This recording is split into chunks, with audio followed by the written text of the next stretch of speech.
Hello and welcome to the party dungeon. This is Dungeon Party. As always, I'm your DM Blake Peoples, and this is your well-behaved cast. Thank you guys. Lady. All right, well that's fine, I guess. I was gonna say thank you guys for not doing a soundboard, but I guess I can't say that. But it was a punctuation, so whatever. I was contributing. You contributed. Wait, what are we on? Is it Twitch? Michael, I'm not gonna answer that question. I found us. It's Twitch. Okay. So, we're gonna play some D&D today. It might be oh dear God. It might be a slightly shorter session than normal. We'll see.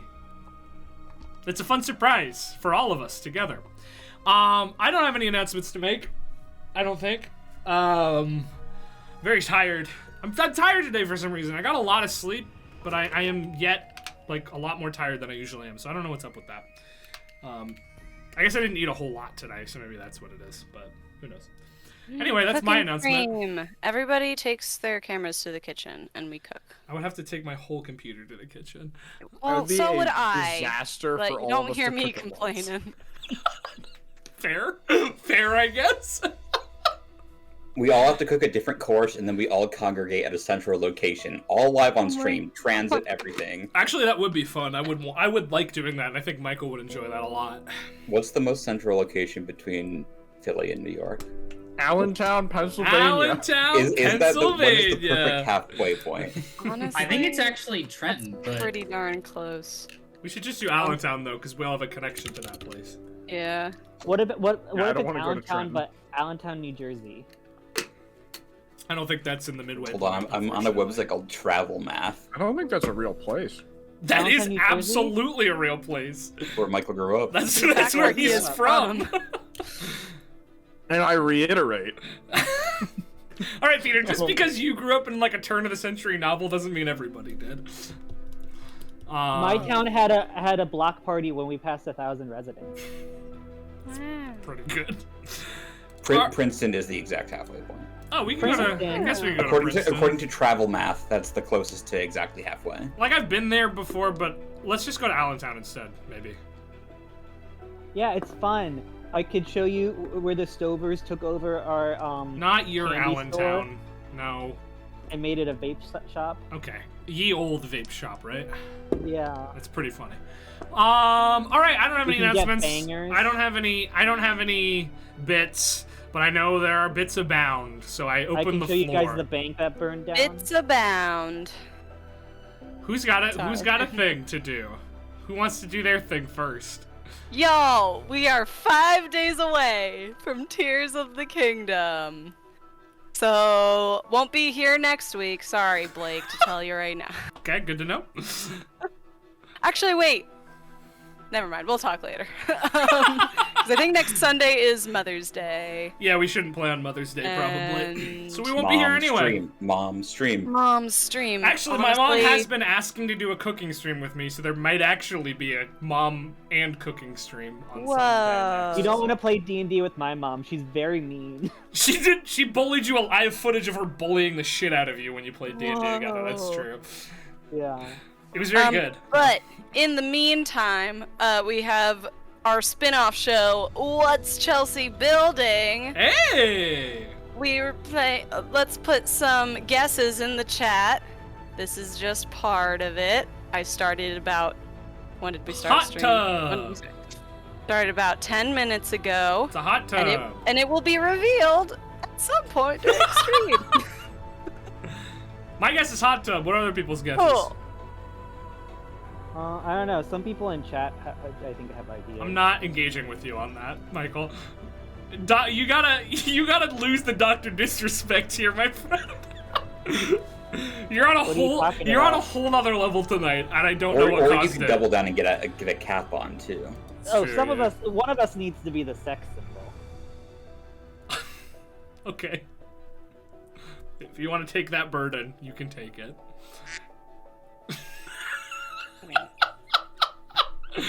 All right. Okay. Cool. I guess nobody else has any guesses. I guess roller coaster. Alright, do we need to see again? Roller coaster tycoon. Oh, Roller Coaster Tycoon would be so cool. I'm trying to think of what Lego sets I've seen recently that look like that, and I genuinely. Is it recent though? Oh, are you out here buying vintage Lego? No one on don't this know. stream has that much money. Vintage Lego. Is there a way? I have the box. Pricey.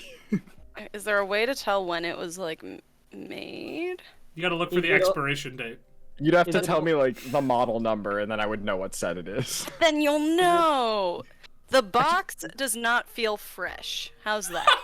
Okay. Is it It was unopened. But I'm gonna guess based on the colors that it's like a Christmas set, like it's a winter themed holiday set. Oh, true. And I Looking for did that. give a little hint pre-stream. Yeah, that's true. You suppose. did. So maybe my guess was bad, considering it's the opposite of Yeah. gold. I'm sticking with it. That's okay. That's okay.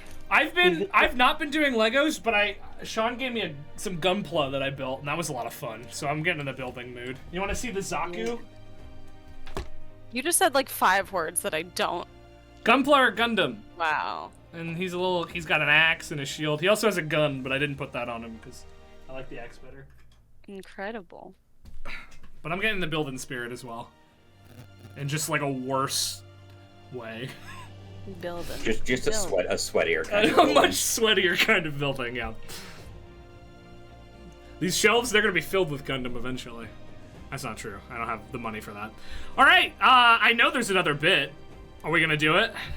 There's another bit, but there's only a crock pot down there this week, and I What? couldn't reach you a crock pot. You could. So Stream. your choices are back to Mermaid, Sexy Time, and old stuffy book, The Letters to Self-Made Man. I mean, that's a Pick- fucking pick your poison. masterpiece. Old Pick your sweaty poison. book. I want Mermaid Sex Dream.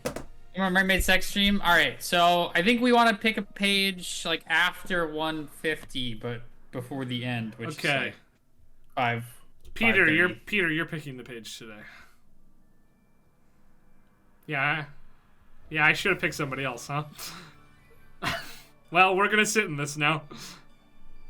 You got me We as I have like committed. a mouthful of food here. Page number. How many pages are there? 530, 550, 500, 150. Give me 500. page. Yeah, something like that. Give me page 345. 345. This is 345. when they're. This is when the main characters are still in their sex cave, I think. Why? All right, 345. Let's see what's interesting on this page. It's a lot of cooking on this page. Hey, cooking stream! This is a very uninteresting page. Well, let's get some text, eh? The poet's eyes glittered as the servants hoisted the chandeliers upward. Tiny flames danced amid a sea of crystal-cut glass, casting a myriad of reflections on the walls. Reliefs of Neras and Tritons frolicking amidst stone-carved surf lined the room, while above them small porthole-like windows gave the impression of standing inside a magnificent ship. They write Pretty- description like I write description for this campaign. It is, even when they're talking about architecture, it's a little porny. Yeah. But there you go. You'll have to guess again next time. One of these days. All right, then, without further ado, we are going to jump into Dungeons and Dragons. So, last time on Bright Futures, our heroes finished up their practical exam, absolutely destroying their underclassmen. Did not stand a chance. Afterwards, they went into some downtime, but not before Una was met with a frightening acolyte of probably Gul'dak, an old elven doctor who had researched her kind once they were first separated from their cult and had clearly been affected by it. Tether was given some suggestions on where to go with her quest of becoming not Tether anymore. All of them dangerous, some of them more than others. She attempted to get some advice from Septon about it, in about the most roundabout way one possibly could, but has yet to make a decision.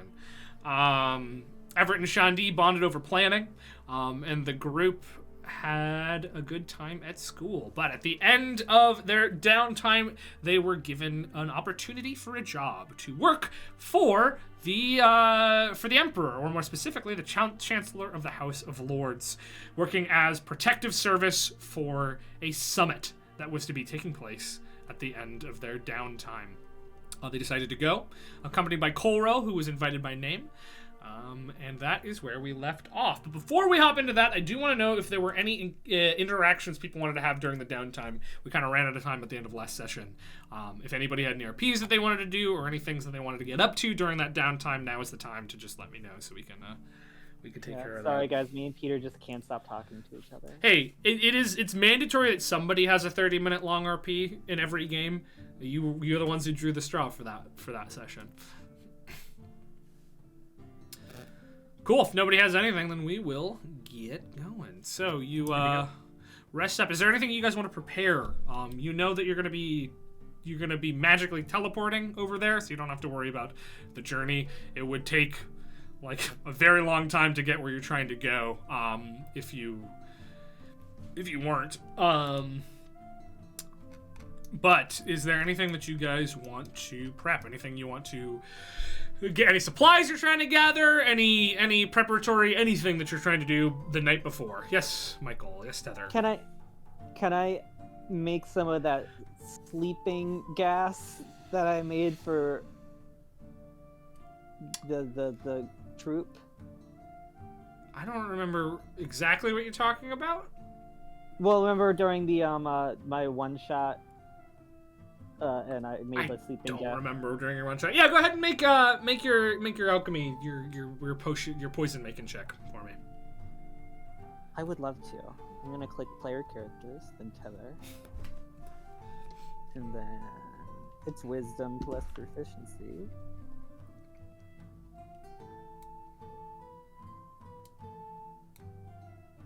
Do 21. Yep. You make a potent dose of sleep gas. Yeah, you can go ahead and add that to your character sheet. What? No. Oh. Cool. Anything else anybody's trying to get up to? I'm gonna talk to the...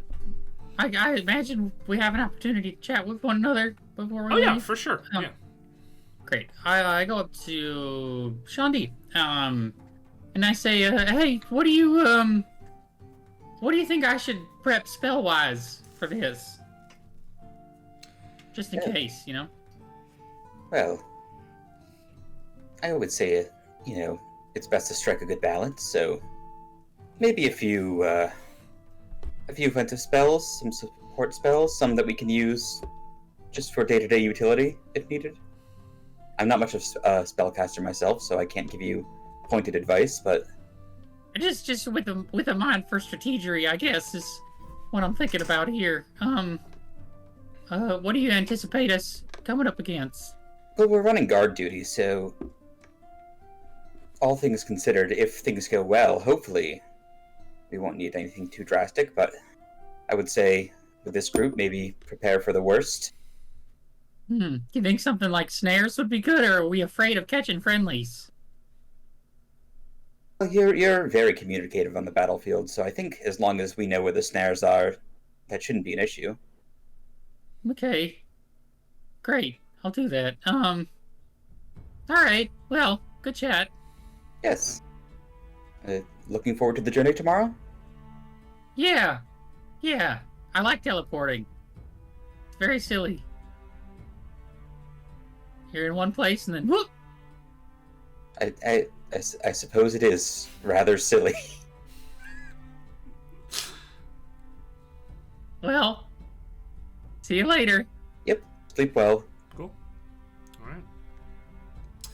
Well, if nobody else has anything they want to do the night before, the next morning you meet up with Colrell, who is uncharacteristically nervous. You can see it on their face. They're certainly feeling some kind of way about this whole situation.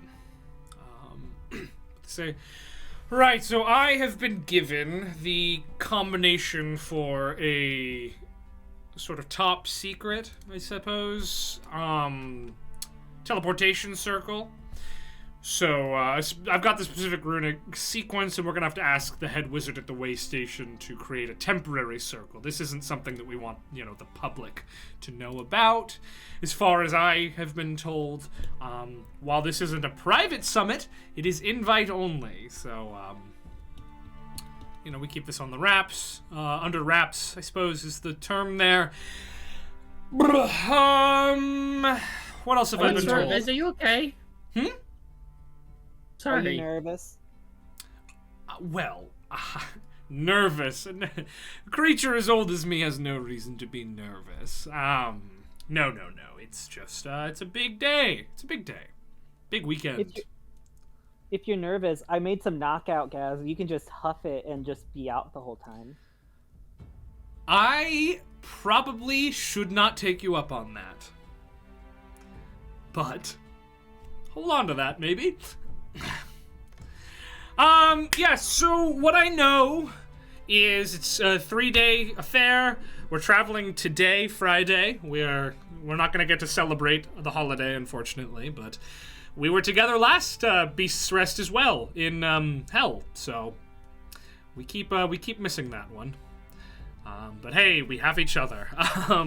So we're traveling today, sort of getting set up, I believe. The guests for the summit arrive tomorrow on Saturday. I imagine you'll have some sort of job then. And the actual event takes place on Sunday, and we'll be coming back Sunday night or Monday morning, depending on how things go. You are going to be paid very well. Very, very well indeed. 30,000 gold is the total. So split, I won't be taking a cut. That is split amongst you. This is what you get when you work for the Empire. Wait, I'm sorry, can you just repeat those? Just because I missed some of the zeros on that. Yes, 30,000 gold pieces. Like that many? That's so much. It is! Honestly, that can fly by. Tether, do you have some secret wealth we don't know about? Nope. Right. That's a lot of money. Though it's not to each of you.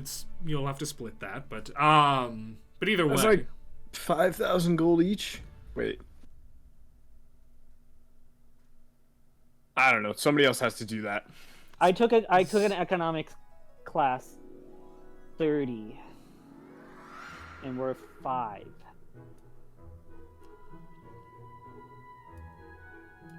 Don't think too hard. It's 6,000 gold each. Okay.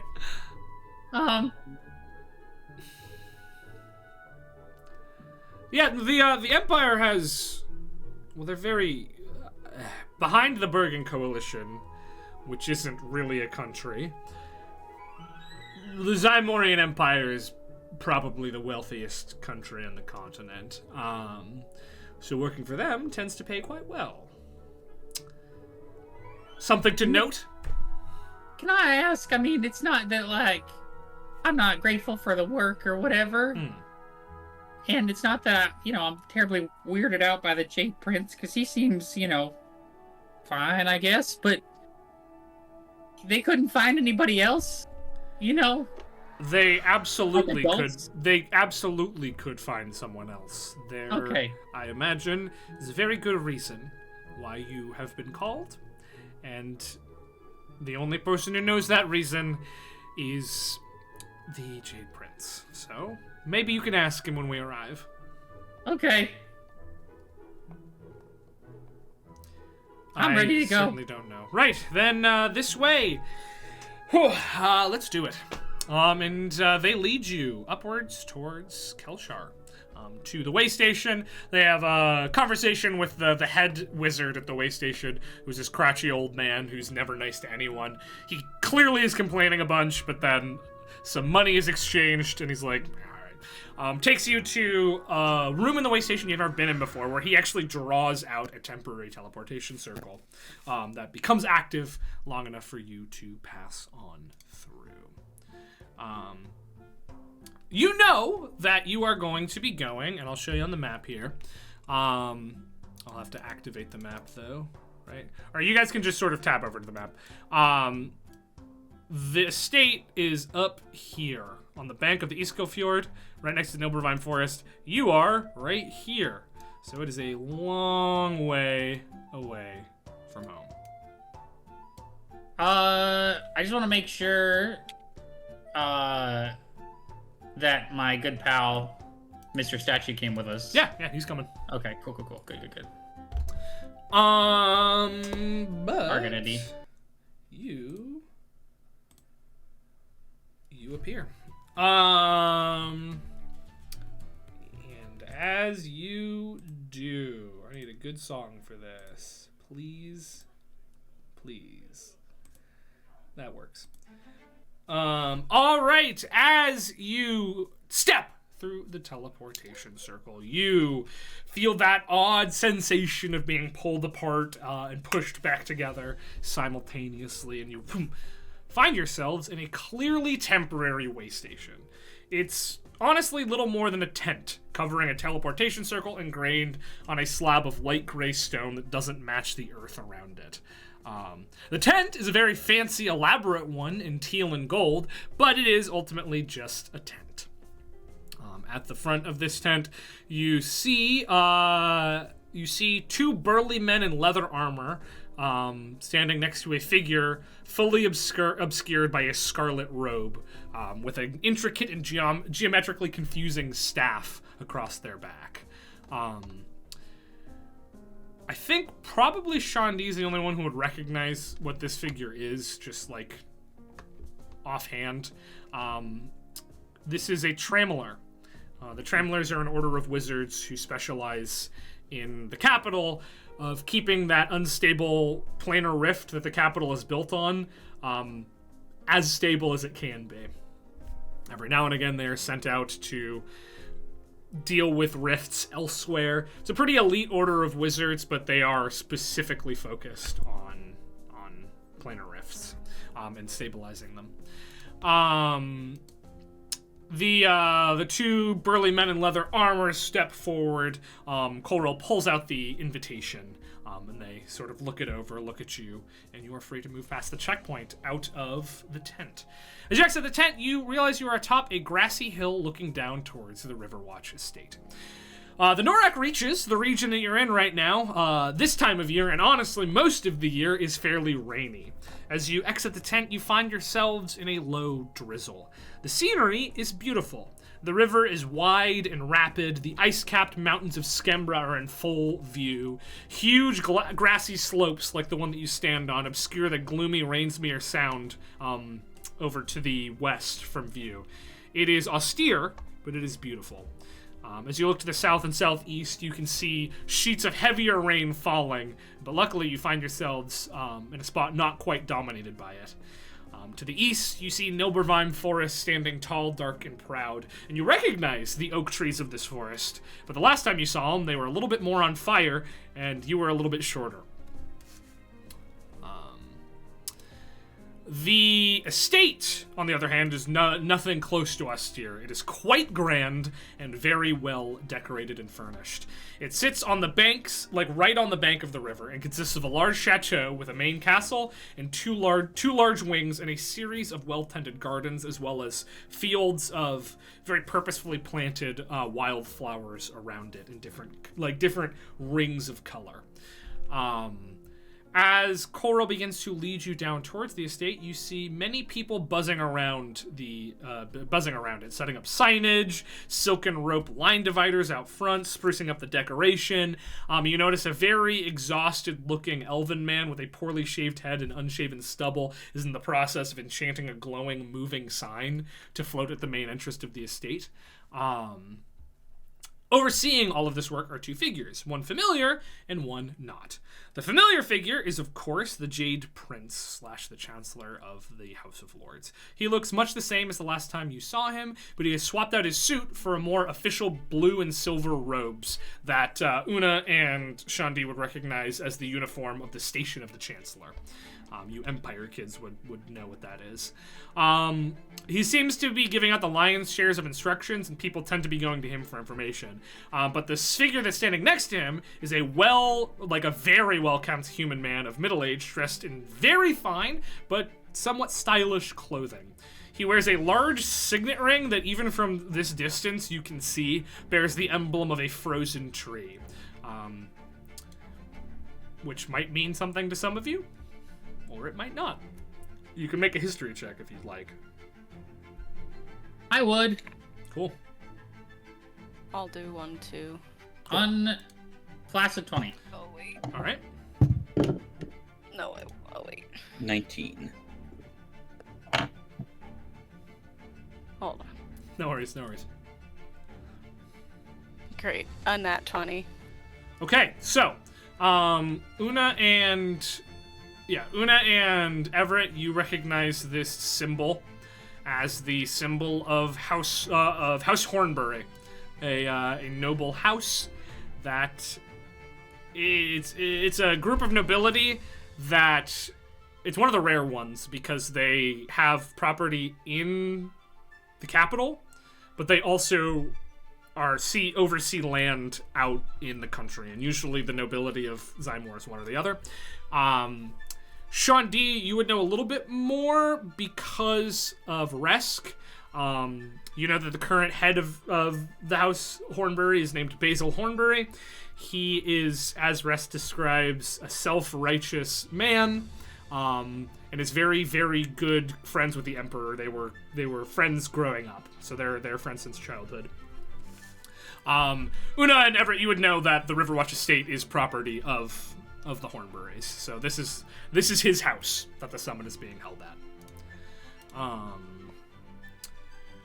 This man, the Lord Hornbury, also seems to be giving out instructions, but less like, it's more like he's overseeing and supervising than actually participating in this setup. He is very much taking a back seat to the Jade Prince here. You make some progress forward, but Corel does just stop in their tracks when you see these figures. And you see Corel turn even paler than they normally are and stop in their stop, beginning to fidget slightly, clasping and unclasping their hands. Tether's gonna discreetly take out the knockout bomb. No. Why, there's much to be done. I can't go unconscious just yet. It's been a long time since I've seen him. And while I know I have to talk to him again, it's easier said than done. Oh, what if you can't talk to him because you got transformed into like a bunny? No, I need to talk to him. We're working in the same fields. I am a member of Parliament, and he is the head of Parliament, so the conversation is inevitable. If you're a bunny, because Una could just, like, translate, so you don't have to directly do it. Right. While I appreciate the help, Tether, I think it'll be alright. I'm just going to buck up and get the conversation. Oh, dear Lord. Here he comes. And you look up and you see the Jade Prince flanked by the Lord Hornbury are making their way up the hill. You see as he passes a clipboard off to an assistant and starts walking towards you. And Coral says, right. What's your favorite animals? They're still a ways out. Oh, okay. What's your favorite animals? Tether, please. This is a delicate political situation. Tether will just go behind Una and then crouch so she's actually behind Una. Okay. Jade Prince approaches and immediately opens his hands, approaching Coral and saying, Corel, my oldest friend, it has been far too long. and hold his hand out for a handshake. Corel hesitates for a moment before taking it, and you see as the nervousness in their face disappears. And that well-rehearsed, sort of smarmy Corel that you know immediately bubbles to the surface. Takes the hand, shakes it, and says, Quincy, I see that our time apart has been rather favorable for you. I mean, look at you, the Chancellor of the House of Lords. Another prestigious title to add to your collection. The Jade Prince chuckles and responds, Oh, you flatterer. I simply thought to put my experience to work for something important in the world. If anything, I followed your shining example. After all, without your precedent, I doubt I would have been accepted into Parliament, much less been graced with this station. I have you, as always, to thank for my success. Corel, matching this tone, responds, No, Quincy, you simply cannot accredit me with that success. Or at least, not all of it. Jade Prince says, It really has been too long, Cole. I didn't realize how much I missed that effortless charm of yours. Any chance I could entreat you to a glass of wine tonight and a talk of old times? And as this conversation is happening, you notice that their hands are still connected. They shook hands, but they are still holding their hands. Not only do these two know each other well, but there is clearly a very strong connection between them. The spell, though, is broken as Lord Basil clears his throat and is visibly uncomfortable. They pull their hands away. The Jade Prince pulls his hand away, and Corel's lingers there for a moment before returning to their side. And the Jade Prince turns to you all and says, Where is my decorum? I apologize. Welcome, students of the Bright Futures Initiative. Thank you for responding favorably to my request. I think you will be quite indispensable during the summit. This is, of course, Lord Basil Hornbury, the gracious host of the Sealing Summit. Basil offers a very tight smile and a curt nod. Thanks for having us. He does not respond. He just sort of some air out of his nose. The Jade Prince sees this and just goes, you have been asked here to assist with security. I know that you are all quite capable fighters, and it has been said that you are the future of this nation, so I thought I would go with the very best for this important event. So I hope you live up to that standard. Thank you. We really appreciate that. Insight check. Why doesn't Basil like us? What's his problem? What's his beef? 7. Well, lucky for you, as you are unable to read him, he does open his mouth to speak here. His sort of curt, expressionless face has quickly turned into thinly veiled disdain. And he turns to the Jade Prince and just says, You did not inform me that you would be hiring children and a fae. I'm not quite sure I approve of this arrangement. The Jade Prince, without missing a beat, smiles and pulls out a scroll of paper and hands it to the Lord. He looks taken aback, takes it, unfurls it, his eyes widen a bit, and his face falls. Rolls it up, puts it in his pocket, and says, Very well. I leave it in your capable hands. Before glaring at you guys, his eyes lingering on Septon the longest, and then turning on his heel to leave. Fuck you in particular.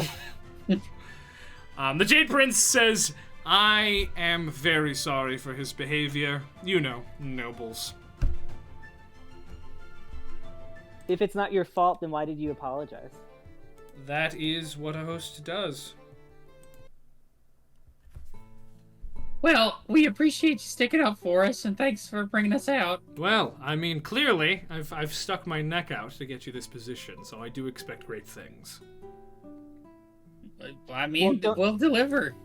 Wouldn't you rather not great things happen? Because if we have to do great things, that means something bad happened. So if no great things happen, it's because this went off fine.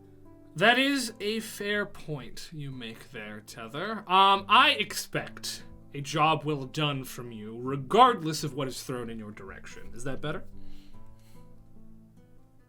Okay. Right. Well, come. I will show you to your rooms. You'll have some time today to make yourself... Decorate? I wouldn't recommend that. The rooms do belong to servants of the Lord, so I wouldn't change how the rooms look. That might be a problem. But you have some time today to get settled and to learn the grounds. The guests do not arrive until tomorrow, so you have some time to figure out what the layout is, what you should be ready for.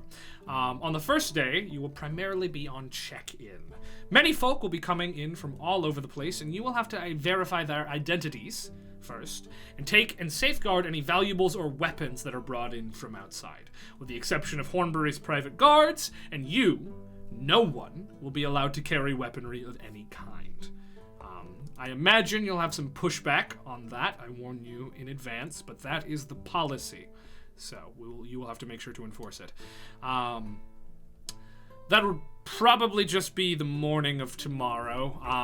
So for the rest of the day after that, you are expected to patrol the grounds and look for any signs of trouble. This is a meeting involving many very important people from across the continent, and it's not unlikely that it will attract some unwanted attention. So, you are our first line of defense. You will be paid 30,000 gold in full for the weekend, but deductions will be made for mistakes made on your part or problems caused that you did not solve. Are we clear? Sure. Right. At this point, you're walking and talking a bit. You reach the entryway of the chateau. And two guards step forwards. One of them says, "Oi, you're gonna have to pass over your weapons for inspection here." But the Jade Prince just holds up his hand and says, "They're with me." And the guards sort of look at each other and then fall back and let you pass. The Jade Prince takes you through the Jade Prince takes you through the grand main hall, which is very exquisitely but not ostentatiously decorated, and toward the east wing. This building is very clearly in the Seleucian style of architecture, which is a rarity here in Zymor, considering the pretty rough relations between the two countries. But Lord Hornbury either has an eye for good design or the money to pay someone who does have an eye for good design, because it looks good. The Jade Prince leads you down some stairs to a basement level. It is not as decorative as the rest of the building, but it's certainly still well built and meticulously cleaned. As you go through, you pass several individuals hustling back and forth between rooms with cleaning supplies, food, and decorations. This is very clearly the servants' area. He leads you down past the kitchen, from which a delicious smell is emanating, and onto a set of 3 rooms, each with 2 beds. He says, "These will be your rooms for the weekend. Please make yourselves comfortable and begin at your leisure to explore the house and the grounds. Though don't open any locked doors, and do, if you can, try to avoid the 3rd and 4th floors of the western wing, as that is where the guests will primarily be staying when they arrive." He then grabs Colrail by the elbow and says, "If you don't mind, I'll be stealing my friend here away. They'll be staying somewhere else as a guest, and I would love their opinions on my speech for Sunday." Colrail goes, is there anything you all need from me?" Just one more question, Mr. Prince. "Yes." You said we're the first line of defense. What's the second line of defense? Hornbury's private guard. Okay. But I wouldn't count on them. They're a bunch of mercenaries, really. Okay. Makes sense. Thanks. We'll do all those things you said. Can I ask what the comment about Faye was? That if it's not too out of line? I am afraid I don't personally know. Lord Hornbury is he is a wealthy man with a great deal of power, and oftentimes people like that form opinions wrongly and quickly. I apologize for any discomfort that caused. I'll inform him to not make such comments in the future. I mean, I'm not that upset. I was just curious, but I'll keep my distance from him, I suppose. Between you and me, there is a bit of anti-Fae sentiment brewing in Zymor. I see. I'm sure you're familiar with the ongoing vampiric conflict in Nildor. Yes. Well, I've heard a lot of stories. A lot of the refugees come through town. Yes, the rulers of Nildor are Fae, and the government is doing very little to step in this situation, and as such, discontent is brewing. I don't personally understand why it's not aimed at the government, but oftentimes folk try to find an easy scapegoat, and the Fae aren't about to defend themselves. I'm sure you're aware. Your people don't really seem to mind what people think about them most of the time. Yeah, sounds about right. I can't say the same for Colrell and myself. Our kind deeply care, but we're also generally fairly hated anyway. Unfortunately, seems that the fiend hatred you find most places might be being a bit displaced to your people these days. So I would keep an eye on that. I'll keep my head down. I apologize for any incidents that might occur at this summit, but I doubt anything will get violent.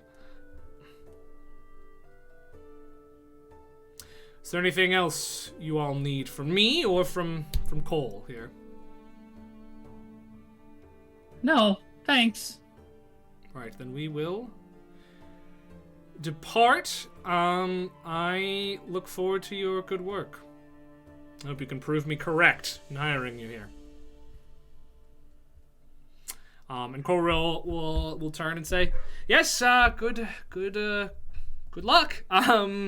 If you need anything, I'll let you know where I'm staying. I'll be around." It's weird because they have like almost identical voices when you speak to them as well. Like it's strange. They look very, very similar for a few changes, and Colrell's voice is slightly higher pitched than the Jade Prince's, but like their tone, their inflection, it's almost identical.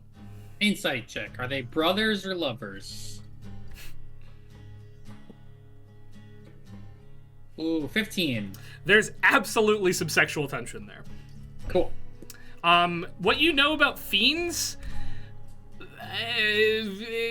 they don't get born like people, so like family relationships aren't really a thing for them necessarily. It is weird. You don't know of like, like all imps look similar and all chain devils look similar. But when it comes to like incubus and succubus, generally their appearances are pretty varied. Like non-devils, non-demons. It is a little weird that they look so strikingly similar, these two. Cool. Good. But you don't get the sense that they are lovers. You get the sense that maybe they were at some point. But even with the 15, you're like, there's tension here. Don't know really this whole story. Yeah. Sounds good. But without further ado, the Jade Prince leads Colrell off, and you are left at these 3 rooms. Each of the rooms has 2 beds. So, want to play hide and seek?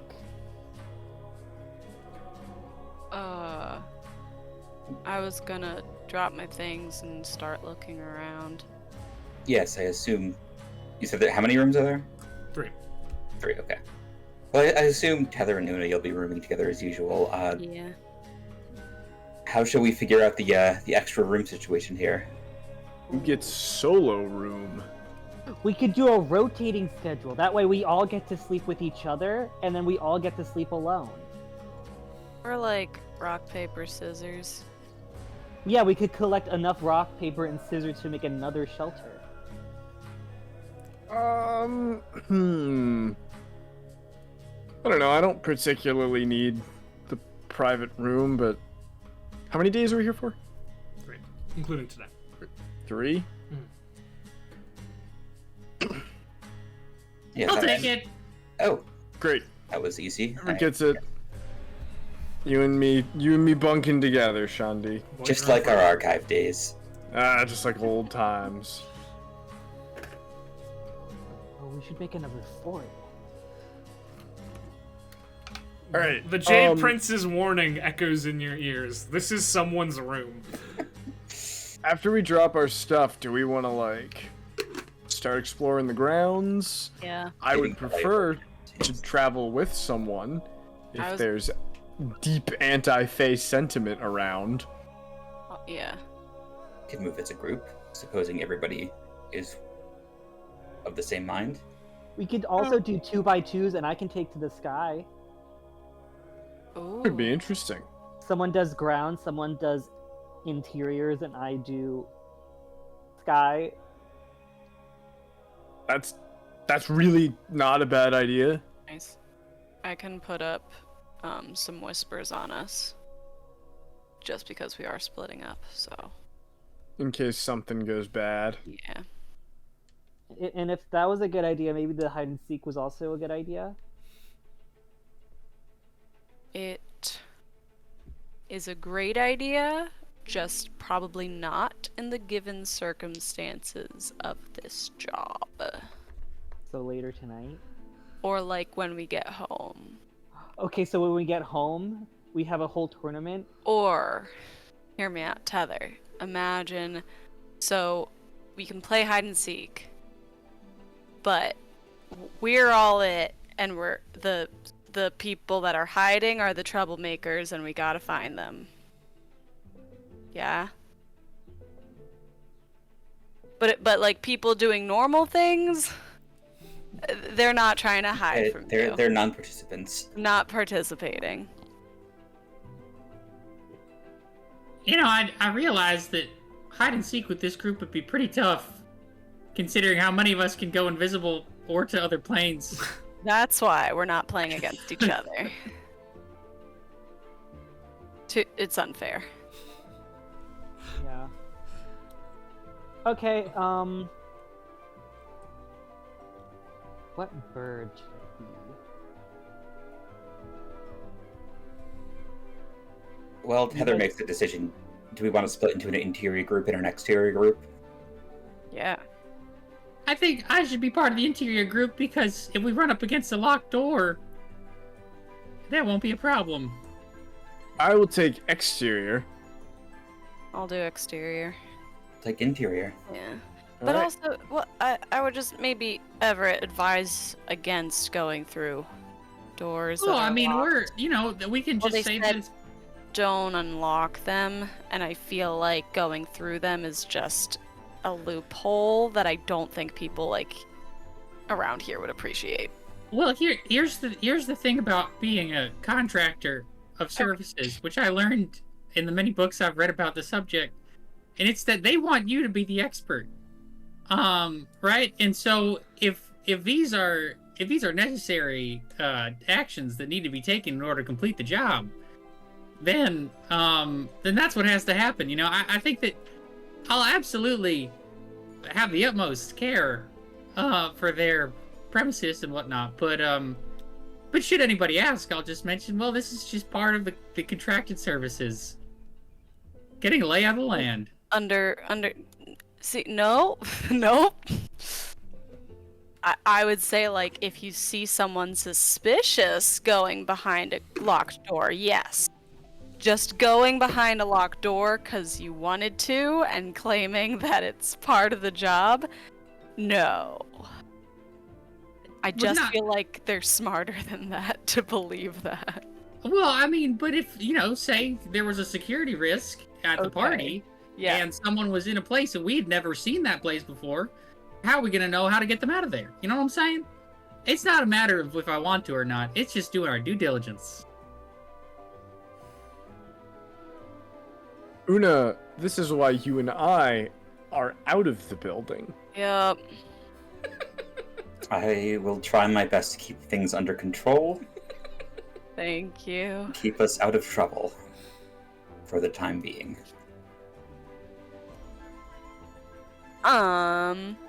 Whispers then. Who are you On whispering? everyone but Septon, because... We'll be together. Yeah. Hold on. I can't roll real dice until I'm done this Lego, because there's no space. Oh, oh, sorry. Go ahead.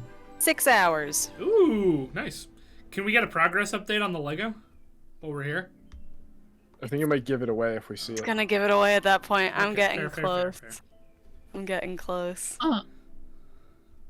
Actually, I realized something. Shandi, maybe we should go and see the guard and see if we can get some sort of badge or something, so that way people know we're supposed to be carrying weapons. Because if we run into somebody and the Jade Prince isn't around, how are they going to know that you're allowed to have a sword? That's not a terrible point. Okay, yes, we could seek some sort of certification, I suppose. Okay. Cool. All right, you were heading out, trying to seek certification. Una and Septon, you were heading outside, and Tether are heading outside. Tether, you're going right up in the air. What kind of bird? Tether's really excited. She's gonna be a golden eagle, but she can't be golden. Ooh. Well, a golden eagle isn't gold, you know. Well, I mean, it has a yellowish brown plumage. Yes, but this one's green. Beast Boy mode. Yeah. Little mushroomy. A dead skeleton, like bones peeking out, mushroomy eagle. All right, you fly on up. Una and Septon, where are you trying to go first? There's the river, there's the flower fields, there's the gardens. Where are you headed? There's the forest. The forest is a little ways away, but you could absolutely go scope it out.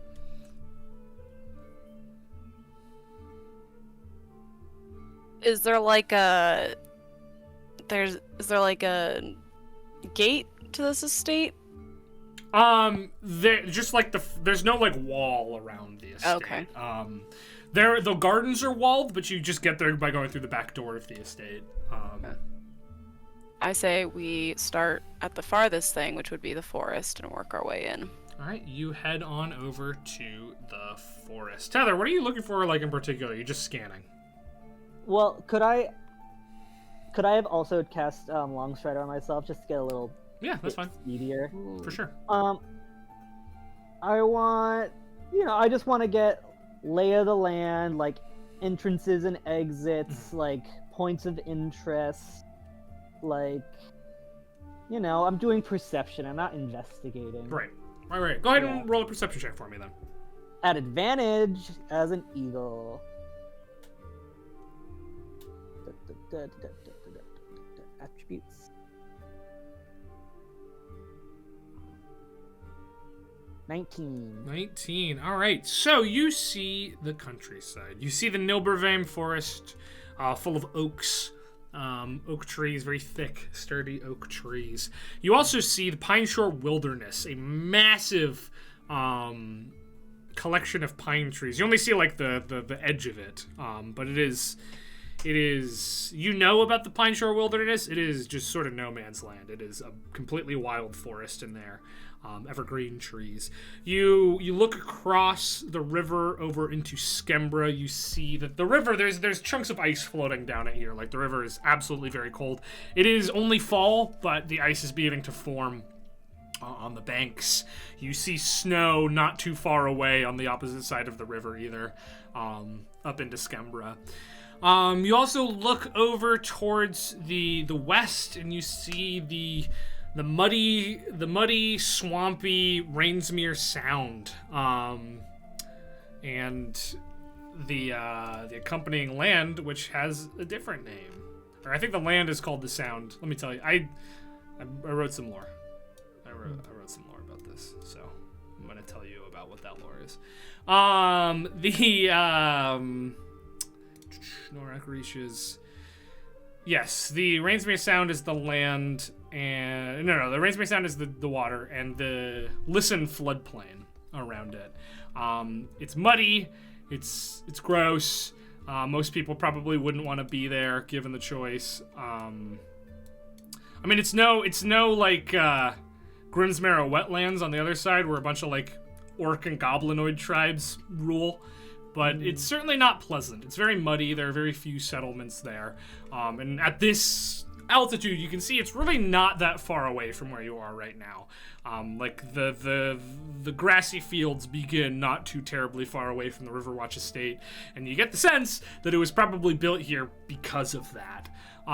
You see, probably from this distance, you don't see any smoke or anything rising from Avon's Landing. But you do see some glaciers over at Helvain's Grasp, some like icy mountains out in the distance, like very, very far away. In terms of like entrances and exits, people could come out of the Pine Shore Wilderness, but it is very, very dense, and they would have to travel like a mile across the plains to get to the estate. The Noblevine Forest would be a lot easier to come out of and get to the estate, though it is still quite a ways away. It'll take like 10-15 minutes to walk from the edge of the woods up to the estate. Maybe longer. The river is fast and rapid. It doesn't look swimmable, both because of the temperature and because it is a pretty raging river. People could definitely come up through the Listen floodplain across. There is like a road built up through the muddy area down around. The road doesn't connect to the Riverwatch Estate. Like, they would have to go off the road to get to the estate.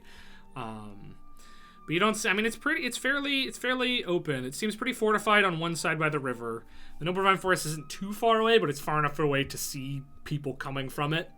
And the rest of the area is just large sloping hills, grassy hills, some flower fields.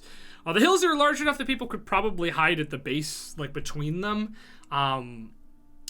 but not, I mean, they'd have to come out around them. You'd be able to see them coming out from the hills before they reach the actual estate. Yeah, and if I fly over them, I don't see them. No, you don't see anybody in there. Absolutely. Yeah. Cool. Yeah, and you take some time to look around. I'm just flying Sure. around. Whenever I pass Septon and Una, I'm gonna dive bomb them to scare them as a joke. But that's it. All right, we will hop over to Shandi and Everett as y'all make your way to the guards. You find several of these guards wandering around.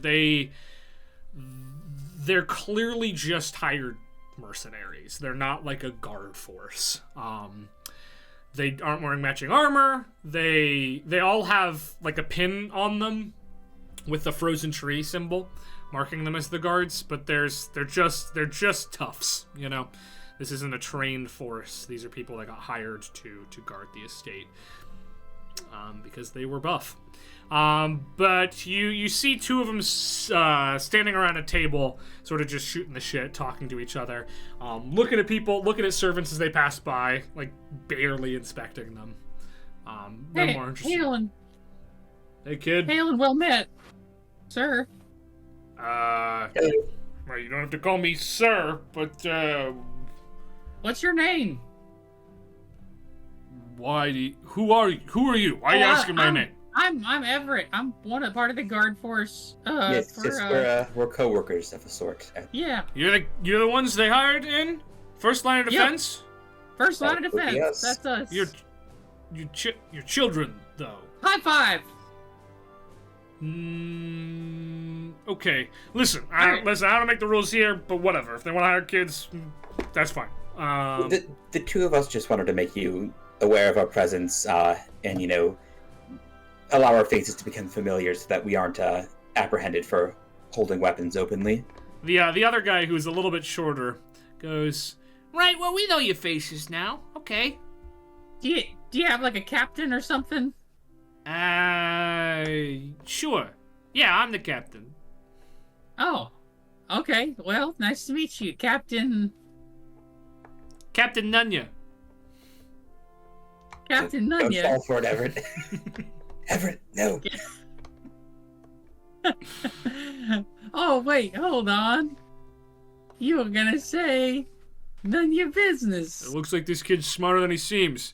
Yeah. No, I'm gunned, and this is Fret. Nice to meet you, Gund.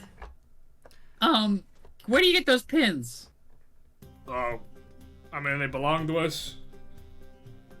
We got them when we got hired. You'd probably have to talk to the Lord about it. Okay, does the Lord have like a butler or something? So do you Lord's got, manage like- the grounds? The Lord's got more butlers than people you've ever met. Okay, well, I imagine one of them manages the grounds or something. Maybe we could talk to that There's person. as opposed- there's a groundskeeper, absolutely, but there's also the head butler. Let's talk to the head butler. Where can we find him? He'll probably be making sure things are running smoothly up in the main hall, where the exhibit's gonna be happening. Sounds like a plan. Shandi, to the main hall? Let's go. Right. Hey, Hi, Gun. hey, and no, if you see anybody with a blue flower on their collar, right? Yeah. You gotta give them 10 gold. That's just the tax. That's the CM tax for looking at him? Well, I mean, I don't want to get into it, really, but yeah. How Pretty much have you spent so far in looking at people with blue flowers on them? Well, it's just the one guy, Oh, okay. Good to know. the flower man. You just gotta give him money. Okay. Yeah. Good to know. Mhm. Yeah. Sounds good. And you see Fred is just like visibly snickering. There's also a rule that you have to give Shandi money every time you look at him. Oh yeah, you want to take it? You want to take some fucking money from me, kid? No, it's just it's a rule. I don't know. Hey, listen, newbie. You don't know the rules around here. You're We saying do. we're already just making up rules. Then Oh, making up rules? Fucking rude, kid. You come in here, you tell me we're making up rules like you fucking know? When'd you get here, today? I mean, you lied to me about your name. About 15 minutes ago, yes. Right, so you don't know shit, kid, alright? You see a guy with a flower, you give him gold. That's how it works around here. And if you want to argue, we can fucking argue, but we're taking it outside. No, I don't want to argue. Alright, then skedaddle. Shrimp? Okay. Goodbye. Yeah. Goodbye. Alright. And Fred goes, you fucking got him, dude. Wow, they suck. Let's go see the butler. Those men were quite rude. I'm Yeah, sorry I you didn't like put them at that. all. No, I mean, I did want to put them in their place, but I decided not to. Well, best we find the butler. All right. You can head on over to the main chateau, up to the main hall. But meanwhile, we will jump into Una and Septon as you approach Nilbrevine Forest. Yeah, it's weird because you've seen this place before, but you've certainly never been here. The last time you saw it, there was a lot of fire everywhere, and it seemed a lot taller. Actually, Una, it's about the same size. Yeah. But yeah, you approach. There's certainly animals living in there. You see birds perched in the trees. You don't see anybody just like at the forest's edge though. What do you say? Do we want to go in a little ways and check it out, or do we not want to risk that? Peek. So you're A little peek. And head in a little bit. yeah. You make your way in a little bit. Make perception checks, both of you.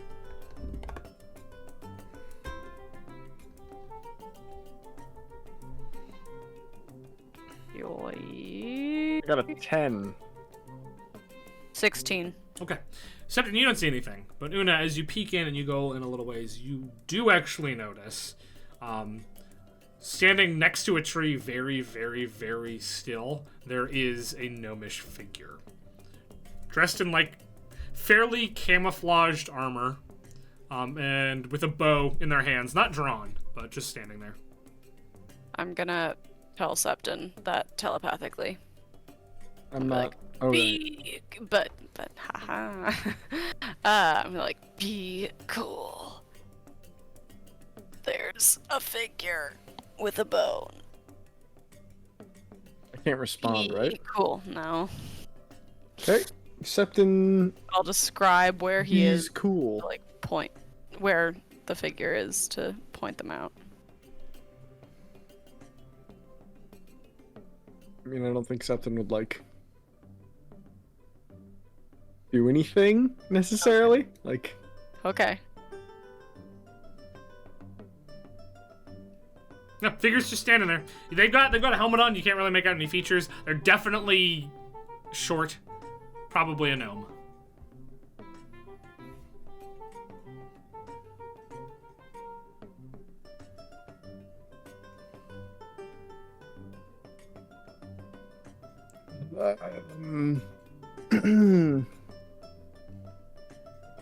Do we say something? She whispers.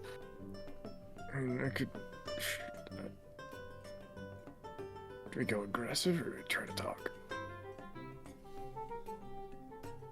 Septon will turn in the direction and go, "Hello there!" You're entering Nilbervheim Forest, property of Ersteberg Village. Please state your purpose or turn on back. Oh. Border crossing, right.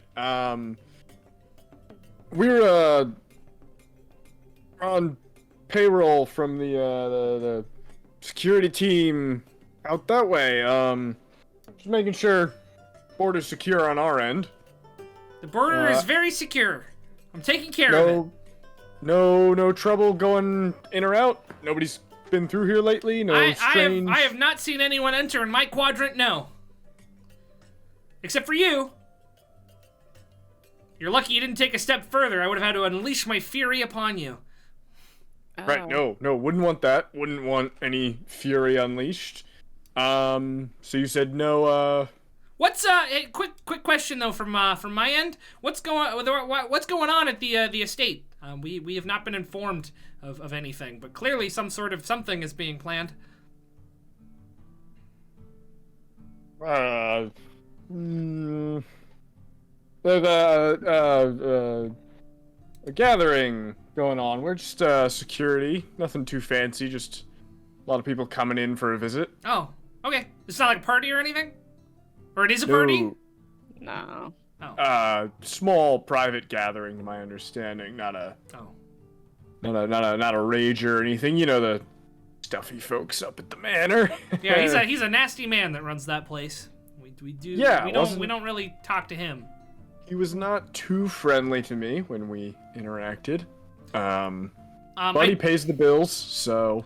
Right, I do have to put in my report that something's going on and that we did speak, if that's all right. Do you mind if I write down your names so I can report back to my captain? Yeah, I suppose. Can I insight him quickly? Yeah, you can insight her. It is a female voice. Oh, oops. Yeah. Bonk. 12. 12. She seems very eager. And the way she's talking, you get the sense that she's like following protocol to a T. Okay. This isn't her like trying to pull one over on you, as far as you can tell.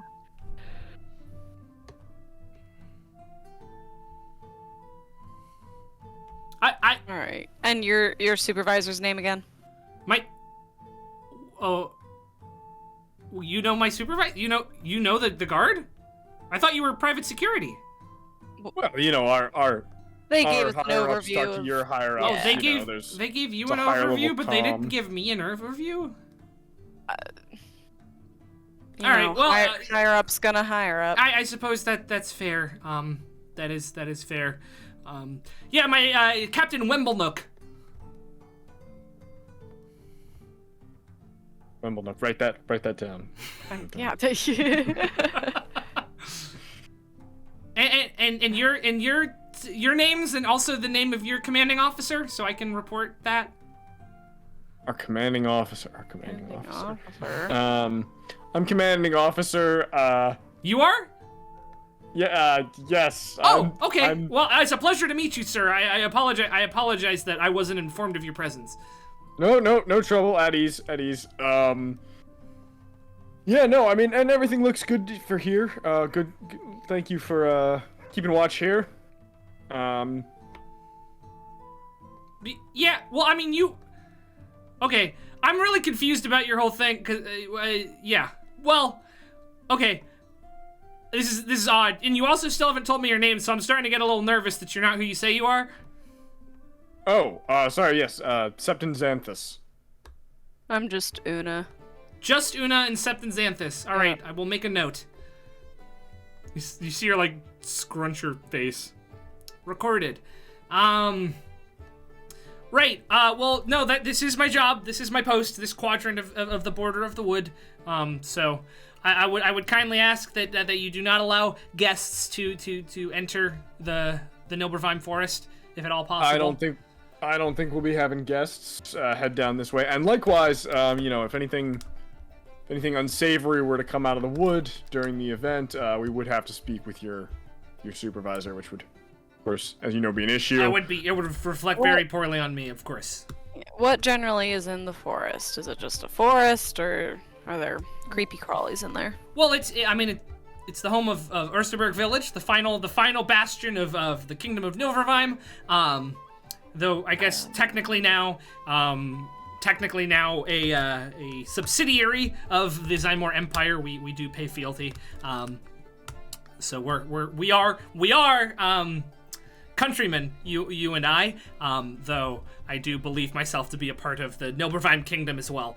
So yes, we live here. The Ersterberg Village is in here. There is as well a military base. Fort Nilbervheim, where the Platinum Claw are stationed to keep an eye on Skembra, I suppose. Every now and again, things cross the river into the wood, but for the most part, it's fairly safe. There's some centaurs in here, but they keep to themselves. Some big spiders every now and again, but we take care of that. Nothing you should be concerned about as security, probably. Probably. All right, well, I think we can pretty much clear this area secure if we've got another team working on it, of course. Our fellow countrymen, as you said. Yes, in a sense.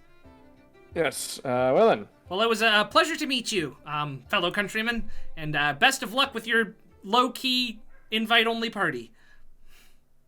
Yes, of course. Thank you. Mm-hmm. Thank you. Have a good day. You too. Head back out of the forest. She's just staring at you. Head back out of the forest. Yeah, you head on out. Once we're out of earshot, Simpson's gonna turn to her and say, when she asked for my name, I was like, man, if this is like an enemy, and it gets back that like we gave information to an enemy, I almost wanted to give him a fake name. So it wouldn't be us, but she seems trustworthy. Sure. You guys can make history checks on the information you've learned here. I don't think Septon knows anything. I mean, about you literally history. just had a unit in academics class about Nilbervheim. 18. All right.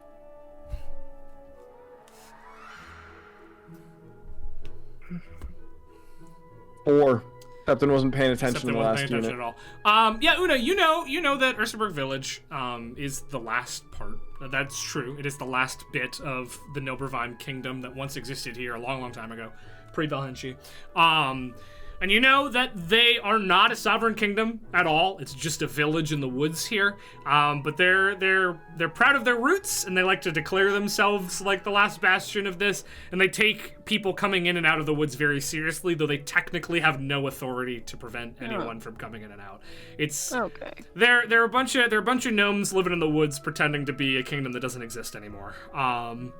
And for the most part, people are happy to just let them do that because it seems to make them happy. It exists to them. It's real for Exactly. them. And most people are like, you know what, that's fine. Especially since not too far away in Helvain's Grasp, that is like actually its own kingdom that when the Empire tried to bring it in, fought back viciously. So now there's just a tentative allyship with Helvain's Grasp, so the gnomes over here are just like the much nicer neighbors of the frost folk up in the Glacier Mountains. It's they weren't terribly happy when the military base went in there, but again, they have no legal or military power to prevent that from happening, so there was just some grumbling. You know that they do have like border patrol for their woods, but technically the border patrol is just a bunch of, they're basically just cosplaying as guards. It's real to them, but it, you know, if you walked past them, they would have no legal reason to stop you. Okay, cool. And Noblevine Forest, for the most part, is a pretty tame place to live. Every now and again, you get some wild creatures running down from Skembra, but they don't tend to last long, and that's why there is a military fort here, to deal with that sort of thing. Yeah.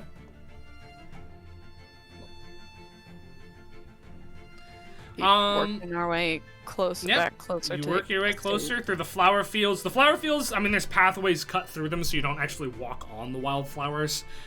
But it's not like tall grass, tall flowers. Like, if anyone was here, you'd be able to see them. It is planted... They're wildflowers, but they are planted sort of color...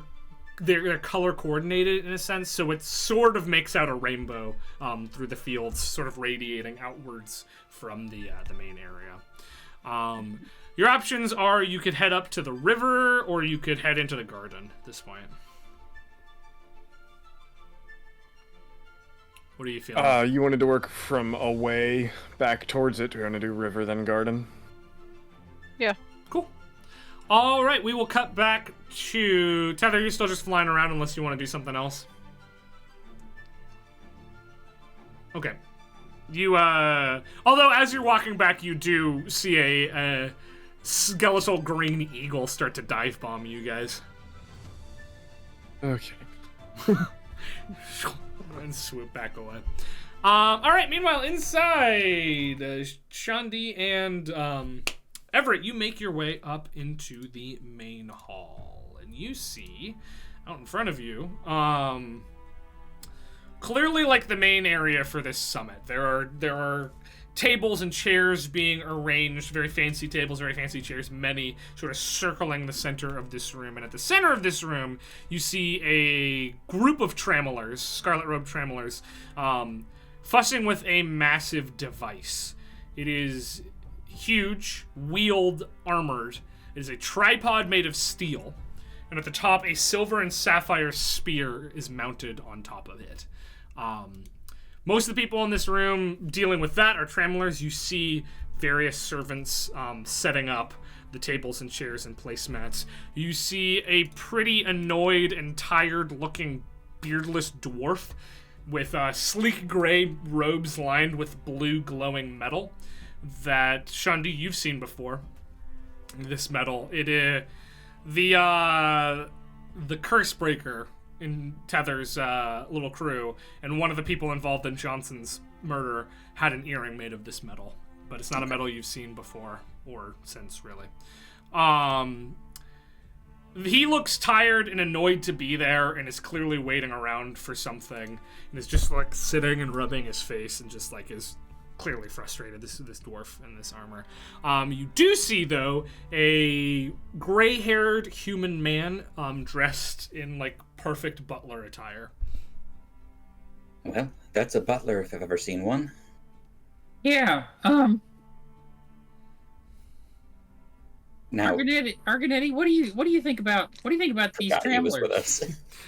Oh, the tremblers! They did not exist when I was around. I'm not familiar with their work. All right, well, maybe we can get familiar. They seem like pretty cool folk. Yes, from what I've been told so far, it seems like they're well, the interplanar travel didn't really it wasn't as common when I was around. So the fact that they specialize specifically in that, well, that's interesting indeed. Maybe they could help us with our goal. They very well may be able to. Perhaps we should ask. All right, let's talk to the butler first, though. Now, Everett, if he says his name is anything that, if it's Nunya, if it's Ligma, if it's Sakma, do not repeat the word he said back to him, because you've fallen into his trap. Now, but here's the thing. If you repeat the word back and he gets to make the joke, does that not then endear you to him as somebody that can joke with him? Yes, but the cost of that is that you've been owned. It's all part of a massive game of chess. Because, is it really, Nunya? Or is it your business? That's my question to you. Given our job as security detail, I would say most things here are our business at this point, yes. I would say so as well. Let's chat with the butler. You head on up and you hear him deliver some instructions to some servants who move off, and he turns to look at you and he says, "Yes, how can I help you?"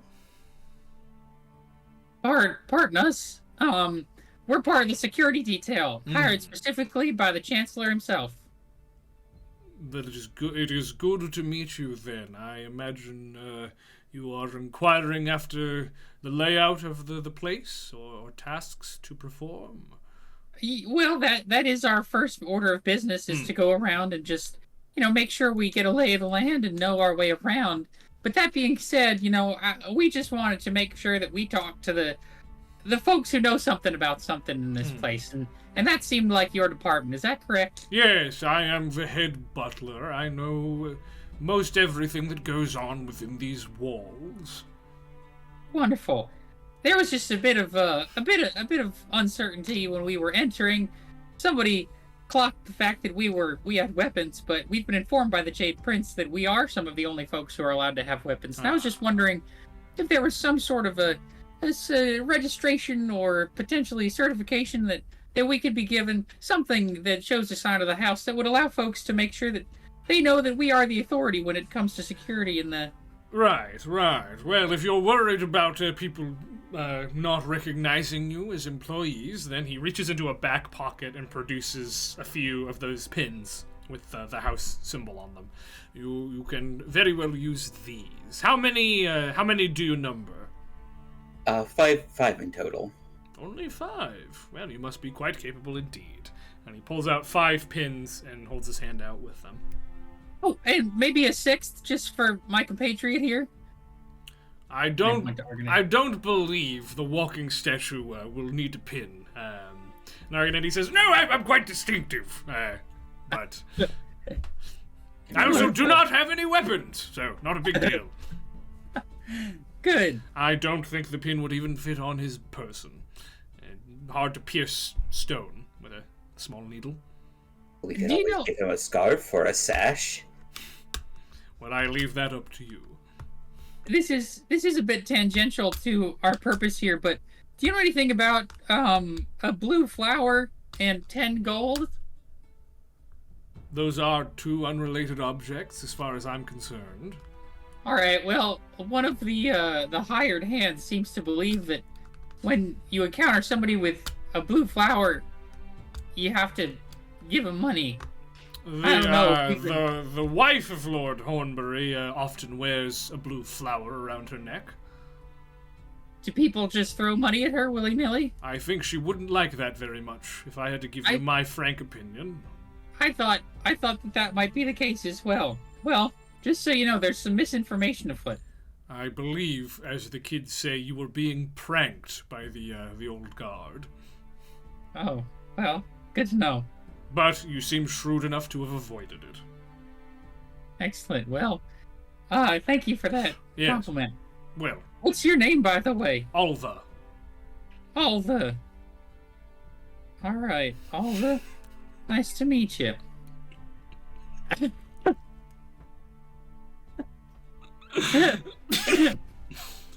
He nods. Is that Master Alva or Alva Sullivan? Alva Sullivan. All right.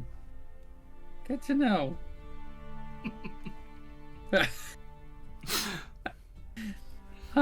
Well, nice to meet you. We'll be around. If we get a chance, we'll introduce our compatriots. Yes, you may. I am quite busy at the moment, but I would be happy to meet your companions. Excellent. We'll wait until the opportune moment when you're less busy. Are there any questions you have about the grounds or about the summit or anything? I could very likely answer some of the questions you may have. Well, the 2 of us were planning on doing a bit of scouting, but if you had some sort of floor plan or schematics, that would aid us along greatly. Yes, I do, in fact. And he reaches into the same pocket and pulls out a small furled piece of paper and hands it over to you. Excellent. We'll get right on. Yeah, right you on the see, job you see, then. you see a floor plan of the estate. The two wings. There are 4 floors, each with a basement. The chateau is 3 floors. The main area is 3 floors, no basement. But there is a tower on top, which has an observatory in it. I will send you the actual schematic when it exists, because it doesn't. That's fantastic. Thank you so much. Yes. The last thing I wanted to ask is, obviously without getting into specifics, because this is a private home and we would not want to pry, but is there any reason that someone might want to either steal something from this place? Is there in short, is there somewhere that we should make sure to protect just because there's valuables or something of that nature? Well, there are valuables all over this place. The master is quite wealthy. One of the more influential men of the country, I'm proud to say. I would keep an eye on most of the main hallways, as priceless art is hung in most of them. I also would, most of the valuables he wants kept safe are kept here in the main chateau. The wings are...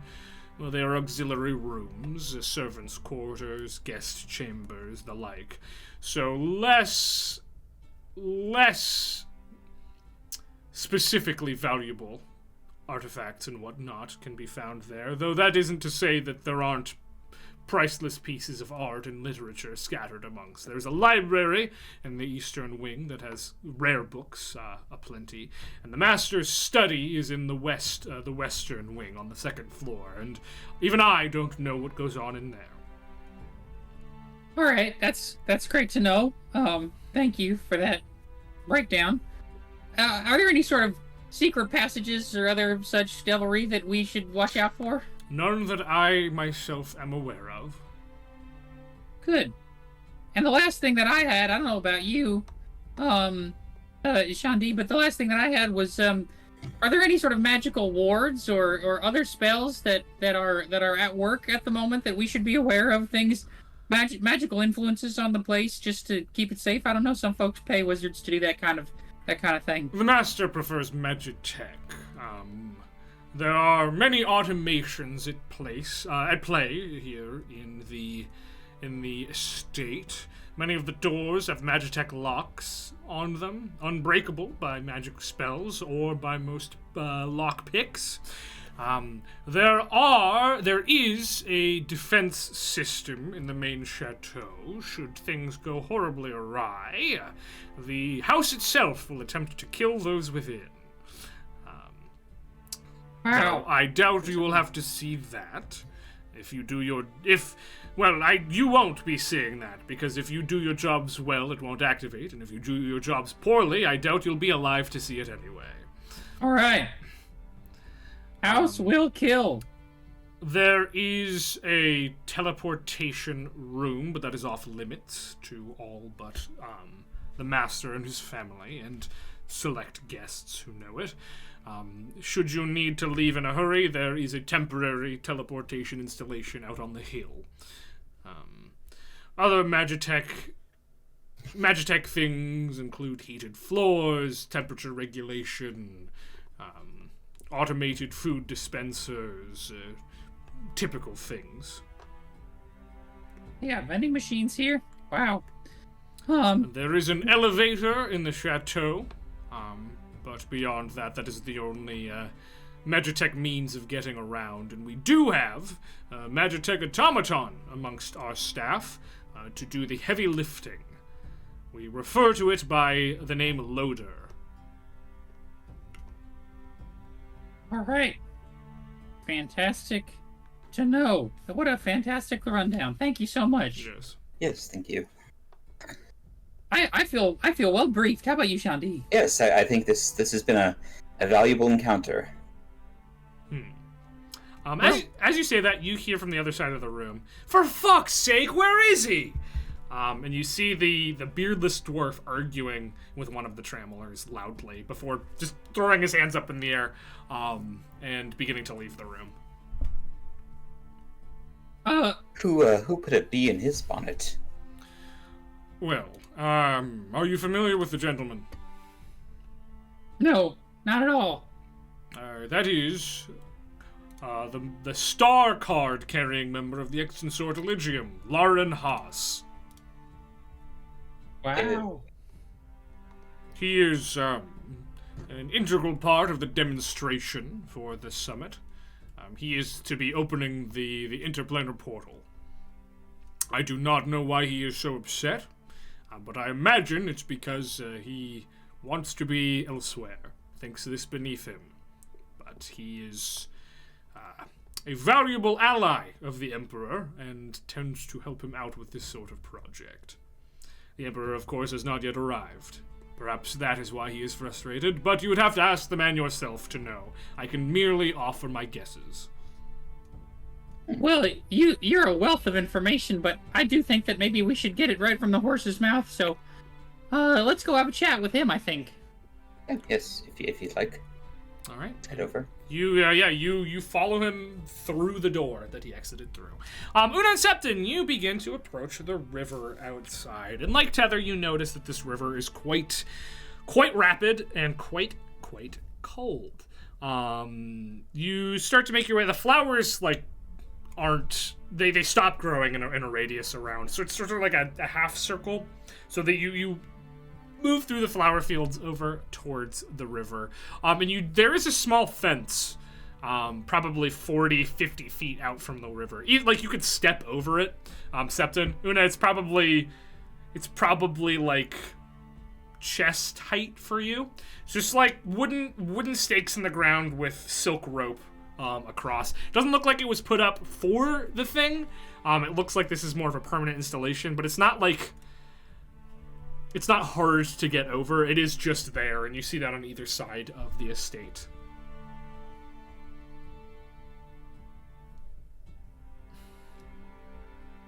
Well, cool.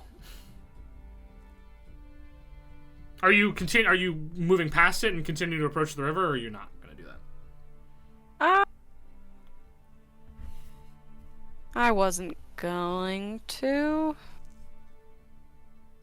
I mean, what if the river's like our lake back at home, you know? Fishermen. Okay, fair. Then yeah, I'll climb over. All right, you climb over, and as soon as you lift your leg to climb over, you hear a voice. Call out from closer to the estate, sort of over near the gardens. And the voice says, I'd be careful getting close to the river this time of year if I was you. I have no intention of going in, but thank you. This voice. You turn and you see an old half-elven man, missing a few teeth, leaning up against a shovel. He's got overalls on. He's covered in dirt and mud.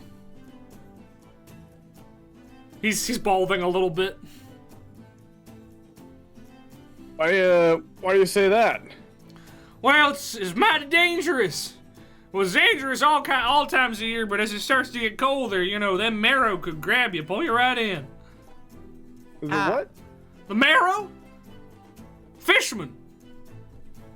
Fishermen. I told you there'd be fishermen. Yeah, not just any fishermen. These ones, they've been evolving. We call them frost shoal marrow. They can move through ice as though it were water. Love that. Lucky for us, we're still in the spring. We don't have too much ice on this side of the fjord right now, so not a huge problem. But you get too close and they're liable to pull you right on in. So be careful there. What's your name, pal? My name, Frank. Septon will walk over and put his hand out. It's nice to meet you, Frank. I'm Right. Septon. Gives you a firm handshake. You work these grounds? I'm a groundskeeper, Groundskeeper. And you're them kids they brought in for security detail. Yeah. I think you might be able to help us out, Frank. Ooh, well, if I can, I'd be more than happy to. I mean, I imagine. Groundskeeper sees lots. Sees every person who comes and goes. Well, I only got 2 eyes. But I do my best, for sure. You see any comings and goings out of the ordinary? lately? Well, there's all sorts of coming and going out of the ordinary these days. You know, it's what's it like this week? I suppose we got a bunch of new staff hired on in. They got them mercenaries, them red folk, them red robed folk. That one Carleonin bloke with the cane. He came a little early too, so he's around. So plenty of strange folk who aren't around here. Also, that chancellor, that smooth talker, he's been running buckshot over the place. He's practically in charge. The prince. The what? Prince. Chancellor. I think you'll find chancellor. Right. Chancellor. Ah. Well, thank you. That's very helpful. Hasn't been any trouble lately, right? Everybody who's come by Well, it is depends on what supposed to you be here. define by trouble. I've been having to work mighty overtime hours to get this place looking spick and spam, so I'd say that's plenty of trouble for me. But you mean but like nobody... violence? Right, nobody, I mean, you've got a lot of guests coming over. No unruly guests. Nobody Well, them being kicked out or anything. them guards are a bit unruly. He had to hire quite a few more for this here event, and I don't necessarily trust all of them, but apparently they've been vetted, so I'd say they are a bit unruly, but that's sort of their job, so I wouldn't bat an eyelash at it if I didn't have to. There's that wizard. There's a wizard. He's been moaning and groaning the whole week he's been here. Actually, two wizards been moaning and groaning, but one of them got here today. And he sort of points over towards the front entrance, and you see that shaved head elf who is designing the magical banner that says the Ceiling Summit, and it's sort of animated with a portal opening and closing behind it. I see. Tell me, do you live here in the manor, or you got a Yeah, house in I town got nearby, a or- room. Well, I normally have a room, but I got kicked out of that room. Guess some guests are staying in it, so I'll be bunking up with one of the gardeners for a bit. I see. And as somebody hired to work here too, another paid to work here. See, how does the staff feel about the old man, Basil? Well, he's not here too often, so we don't have too many feelings about him at all. But he pays well. He's kind of an asshole, but it's nobles. Right, but there's no real animosity, Hey, thank you for the follow, much appreciated. No, sure, when he comes through and runs his mouth and says some bad things about the garden or how things have been taken care of, there's certainly some animosity there, but, that's how it works with master-servant situation, And again, we don't have to deal with him all that often. He only comes out here for a few months every summer, usually. So it's the general, boss worker situation, not so much, there's nothing... No plots or anything. No trouble. Coming from the. Meaning no disrespect, young man, but if there were, I don't think I'd be telling you. I ain't no rat. Fair enough.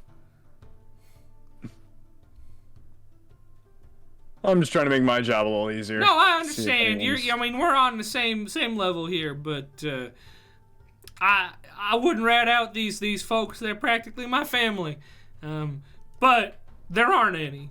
That's also true. I feel like maybe now you think there are some, but I do want to reassure you, young man, there aren't any plots. No, don't worry about it. I'm just trying to do my job. Oh, the folk who live in the forest. What's the relationship like with them? Yeah, they're all right. They're friendly. Sometimes we have picnic when the weather's nice. They got some delicious fruit in their forest, and our chefs really like to cook with it.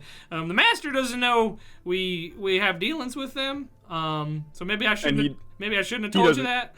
No, he doesn't need to know that. Right. No, he certainly Remember, doesn't. He'd be. I imagine he'd have to find something to complain about. Did he know? No. I only need to know about threats to today's to the current event. Right. over the next 3 days. No, I doubt the small folk in the wood there are gonna cause any trouble. Right, we spoke with a few of them. They seem to be on the up and up. Yeah, they're simple, peace-loving folk out there. They like their kingdom, or whatever. But they don't cause us no trouble for sure. In fact, if anything, the master causes them more trouble. He's wanted to expand the lands, cut down some trees. Obviously, that's a no-go. But he's been making a fuss about it, so he doesn't like them much. But He doesn't like them, but they don't cause any trouble. well, not that I've known. I've been here for quite some time. Let me see. Well, you've been a wonderful help today. Yeah. This is for your trouble, and Septon will clap him. I don't know, like 3 gold. Oh, mighty generous of you, young man. Get them. Well, have a good one. No problem. You gave us a lot of info. Unless, Una, you got any other questions for the man? Una's still kind of on the fence, or like she's still got one leg over, Just stayed and there she's the whole time. watching that whole conversation. She's like, "Nope, thank you." All right. Well, have a safe rest of your walk around. If you need anything, I'll be around as well. I am keeping the grounds. Do be careful going too close to the river, though. That's my advice. Right. I take my leg off Thank you. fence. I feel like Una has trouble concentrating because Tether is giving a running commentary of everything she sees into her head. I now remember why you usually don't whisper, Tether. Septon is unbothered by, or not Healthy, you unbothered. can't hear it. Doesn't have to deal with that. Unencumbered with that. Absolutely. Well, Luna, do we want to inspect the fishman, or do we just want to assume? I'm just gonna A take his rabbit just word came out for of the it. bush, and I'm gonna dive onto the rabbit because that's what hawks do. But I'm not gonna eat the rabbit. But then there's like this hill that's like the 5th hill down that I'm gonna check out, and this one, the grass is a little red, and Just keeps on going. Sure. yeah. Yeah. Where are you two headed next? Septon and Una. Wherever. I mean, I suppose this is Like- that's all the areas. Well, you haven't Or gone to the do- garden at all yet. We do Okay, need to great. go to the garden. Cool. All right, we will cut back to Tether. You're just hunting and talking in Una's head. I mean, if she's in the area, how about she'll alight on the roof of the keep and check the roof Yeah, out? you're checking the roof. Sure, make an investigation check for me, actually. Investigation? Mhm. I would love to, and I'm going to in 3, 2, 1. Natural 20. Hey, okay, cool. So most of the roof is pretty standard. So- Wait. It says that a creature can end the telepathic connection at any time. Does that include I could end it between one individual? I'd rule, yeah. I feel like you have control over that power. Yep, it is radio silence tether. Okay. You don't.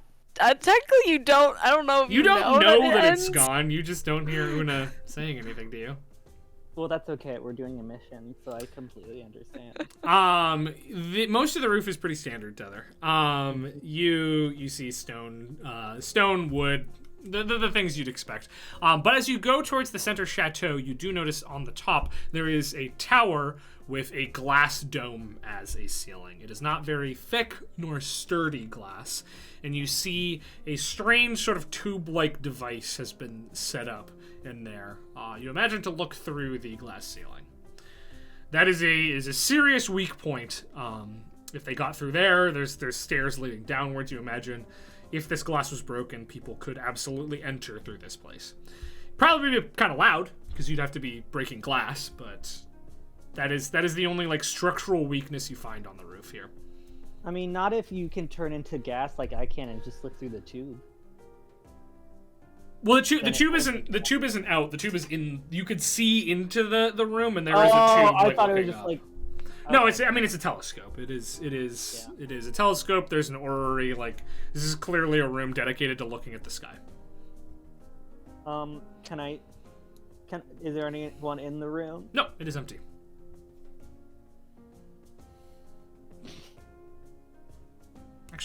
actually. Yes, it is empty. Okay, is it bad? My first thought was what if I bird pooped right where the telescope is, so its view would be obstructed? You could. Okay. All right, you do your business. You're very helpful. I'm very helpful. I saw a weak point. You obstruct the view of the telescope with some material. Cool. Came out of my cloaca. All right. Okay. We're gonna cut back to Everett and Shandi as you follow the upset dwarf, beardless dwarf, out of the room. As he just sort of walks out, he's rubbing his forehead and his eyes, and he's muttering to himself as he just like starts walking down the hallway out of the room.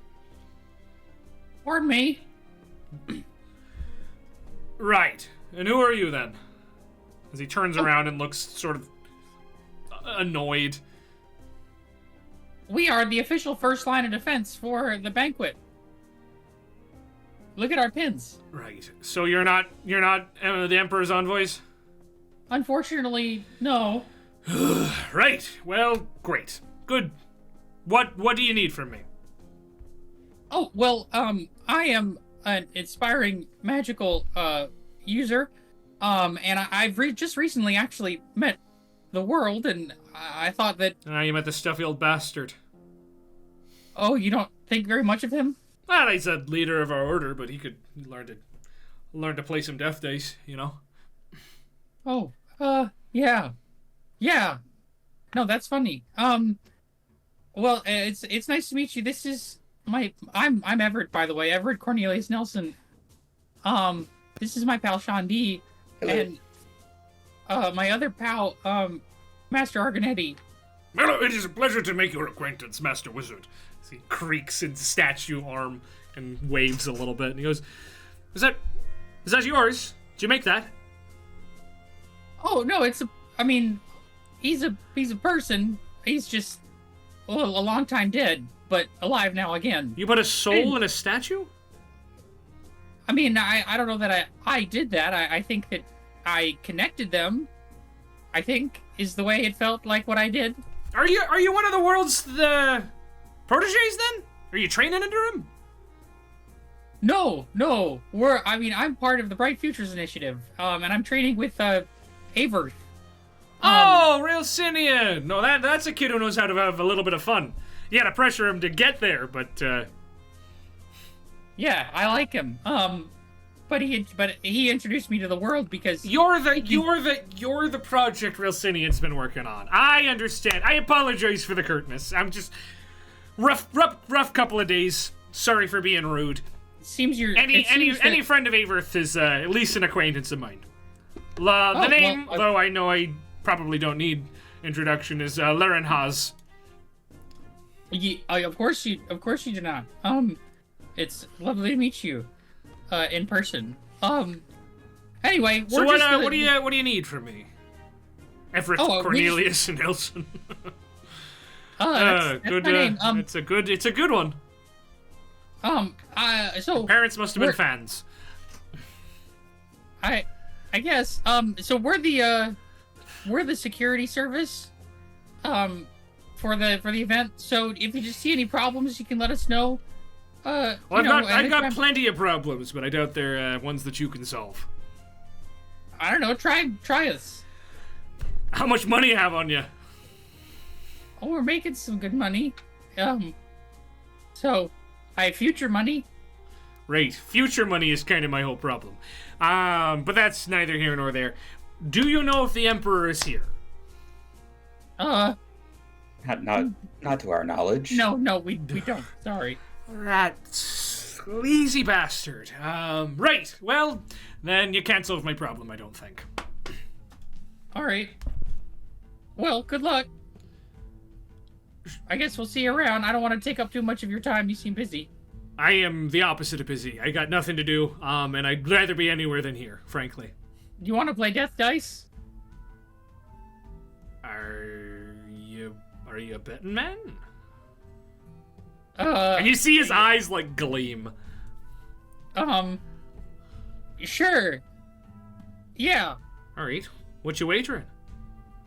And I elbow Shanti. I'm like, what are we wagering? I don't know. We have a bit of. How much gold do you have on you, Everett? I've got a bit on me. Although we shouldn't neglect our duties that we were. Duties, schmuties. Come on, there's nothing like some death dice in the morning. Oh, what if I wagered this? I pull out the Shard of Alaris. And I look at Shanti. I suppose that's something you could wager if you chose to. What would you put down if I put down this? And I pull out the Shard of Alaris. Is that a Shard of Alaris? That the very same. Where did a kid like you get your hands on something like that? Well, it's from an old ghost, I think, right? You got it from a ghost? Oh, Yeah. well, be. Wow, that could take care of a lot of my problems. I'm a bit short on cash at the moment, but I could offer favor. All right, just any old favor. You ask a favor, I give it to you. Redeemable upon request. Sounds good. Are you in? Let's do it. Shandi? Oh yes, I suppose I can. What are you wagering? Rummage around and. Will this suffice? And I'll pull out my het scale cloak.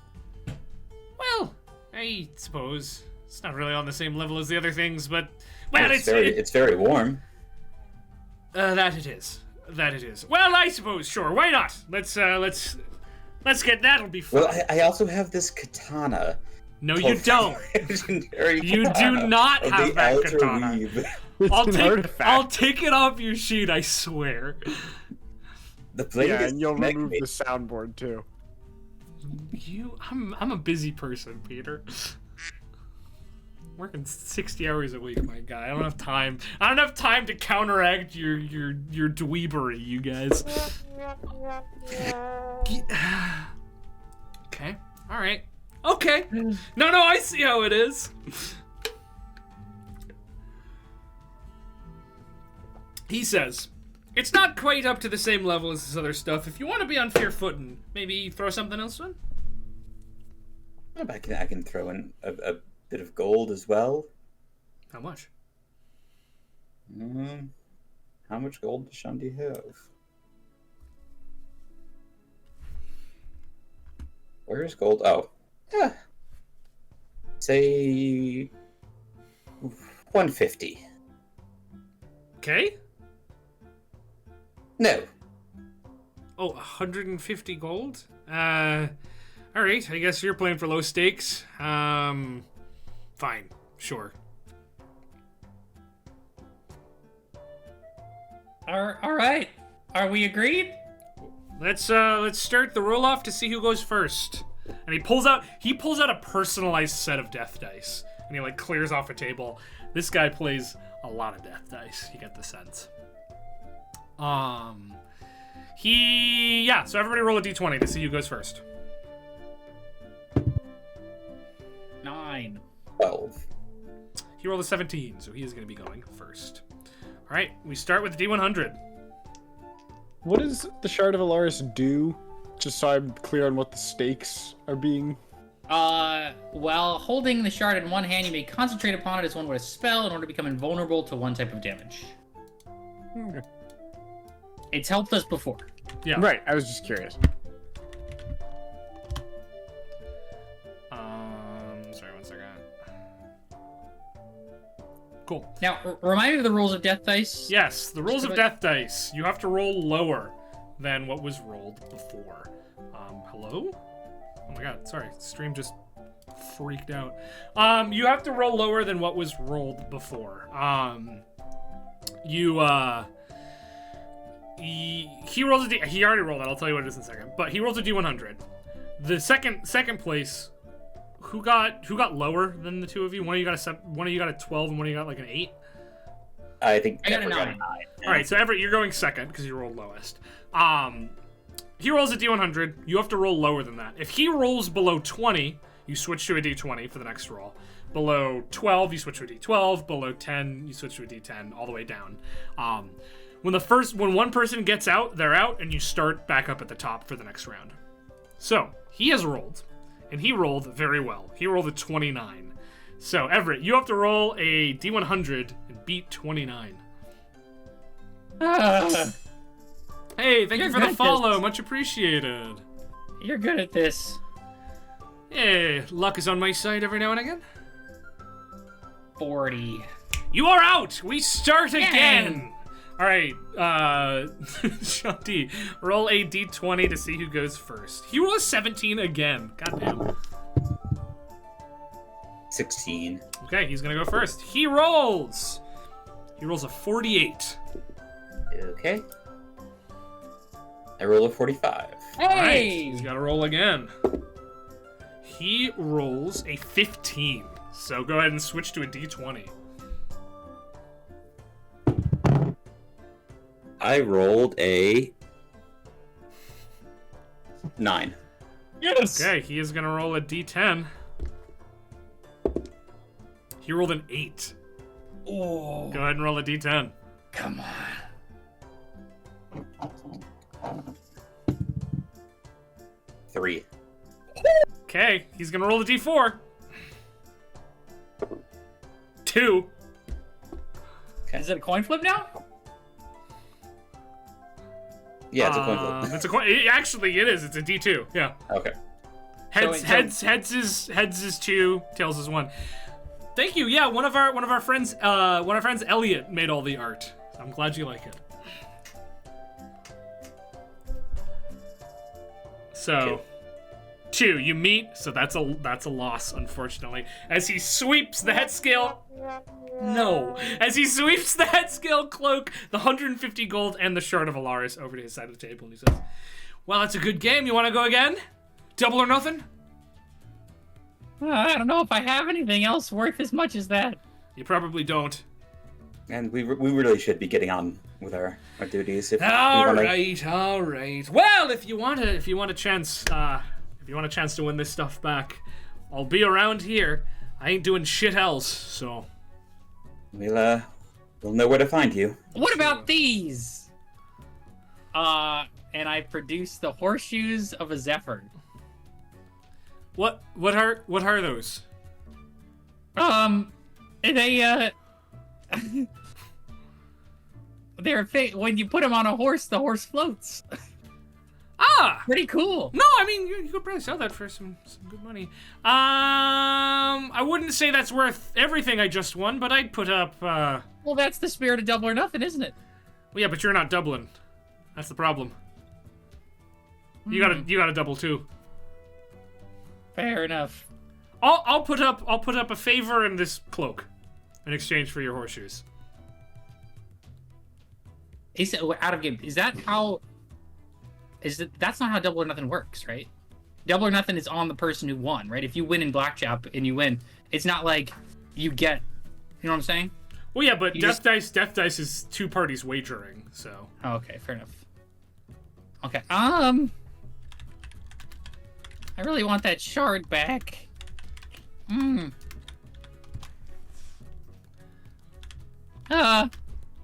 Why not? We're gonna make some money anyway.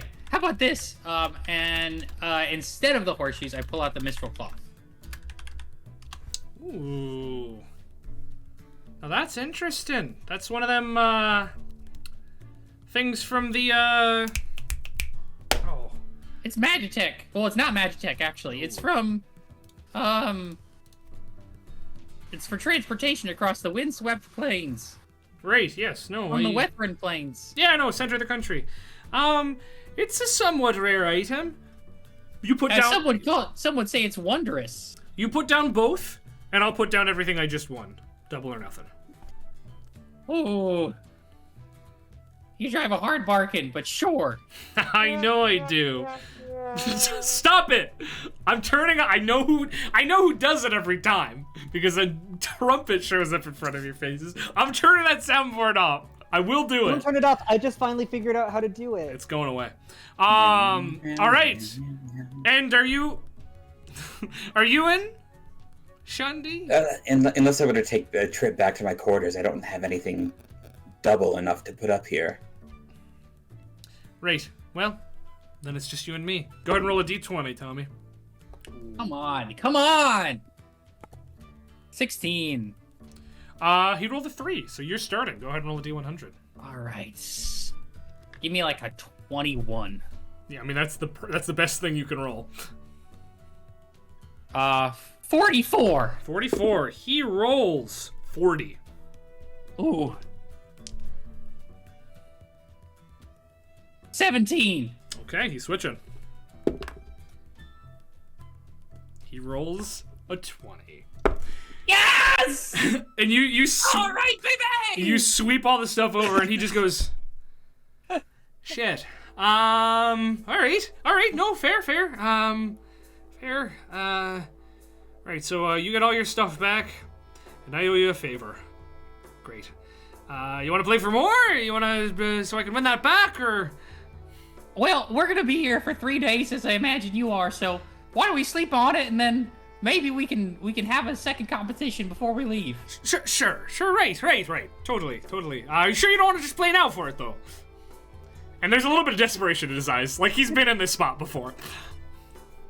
How about this? Once we complete the job, we should have some money on us. So maybe maybe we can wager something like that. Right. Sure. Totally. Well, if before then you're looking to have some fun, then well, please do not hesitate to let me know. All right. Sounds good. How am I going to contact you about this favor, just in case? Well, it's just sort of generally a favor. If you need it while we're here, just ask. And clearly, you've got contacts with my organization, so they can get me in contact with you, I suppose. Okay. Sounds good. Just a warning, I don't have if the favor is monetarily motivated, I probably can't help you that much. Oh no, that's all right. That's all right. We'll Great. make sure it's something to do with your incredible talent.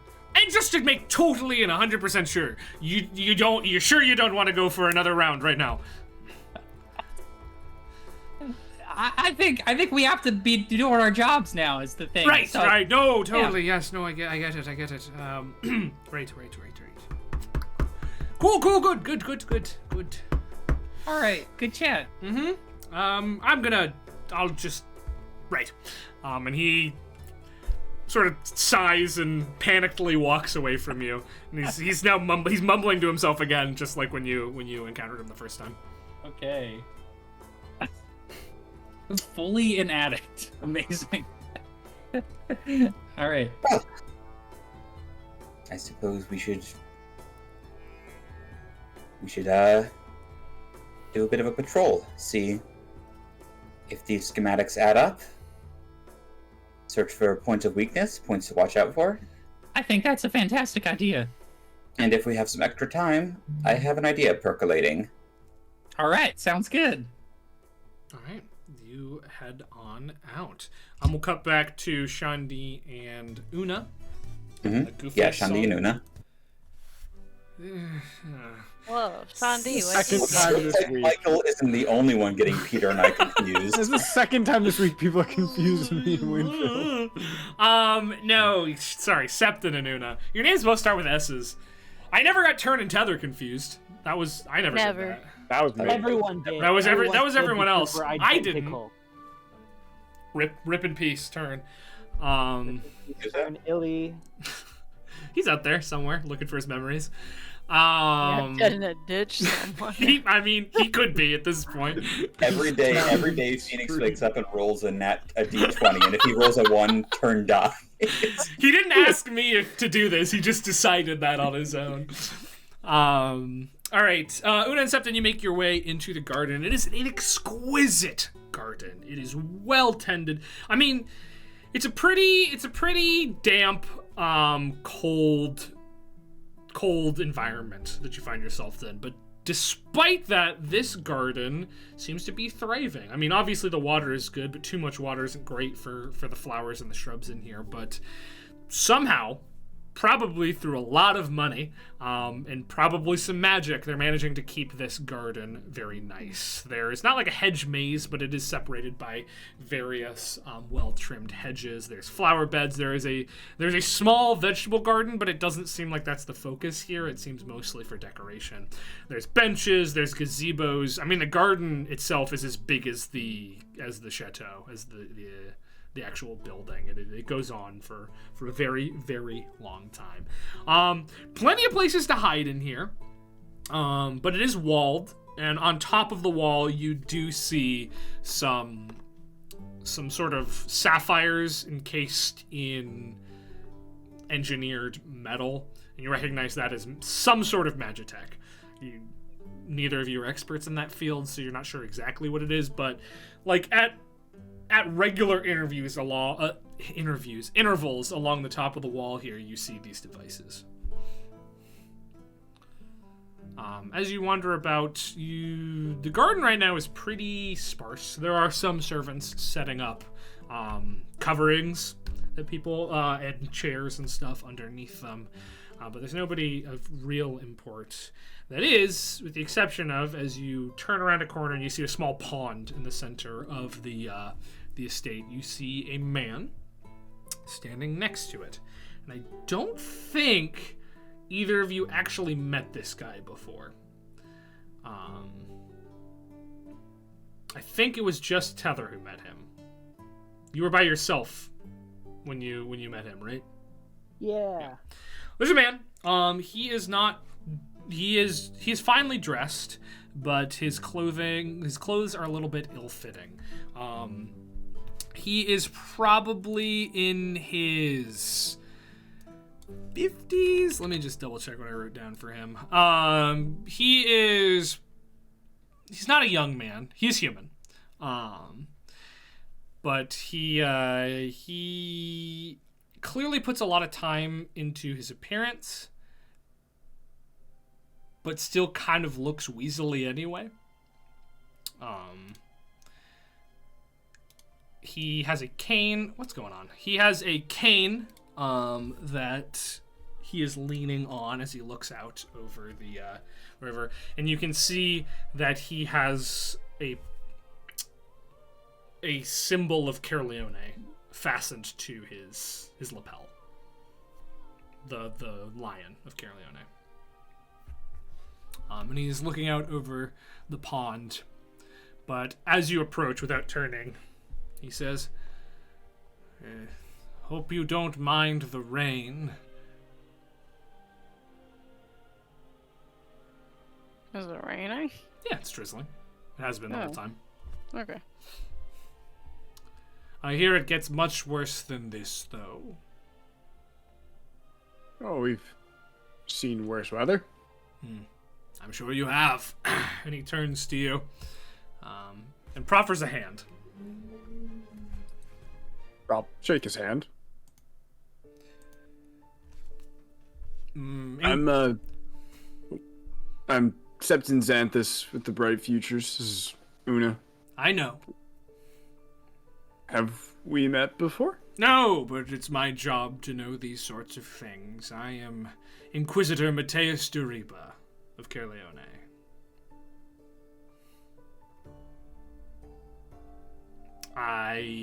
I've been corresponding regularly with a member of your group. Tether. Oh. Heather did mention a pen pal. That would be me. So, I apologize, but I already know quite a bit about both of you. Things. Through Tether, I assume. Somewhat. I would have been remiss if I didn't do research on the guest list as well, but I doubt the things Tether tells me about you will show up in any of my formal research. Yeah, it's Tether for you. Sure, she'll be happy to see you. Oh, I have not had the pleasure of seeing her quite yet, but it will be a joyous reunion indeed. She's around. Yes, Everyone's like looking up at the sky. I saw a bird of a peculiar hue. I imagine that's probably her. Observe my tactics. Yeah. No, Sean, no. Sean, no. Una, do you want to let her know? Or... There is a weird connection. It's I been went funky through a recently. tunnel. It's been funky recently. I haven't heard from her recently, and I can't reach out. It's weird. Oh, I see. I didn't know your ability had those sorts of issues. Interesting. Oh, we're full of tricks. Oh, I'm well aware.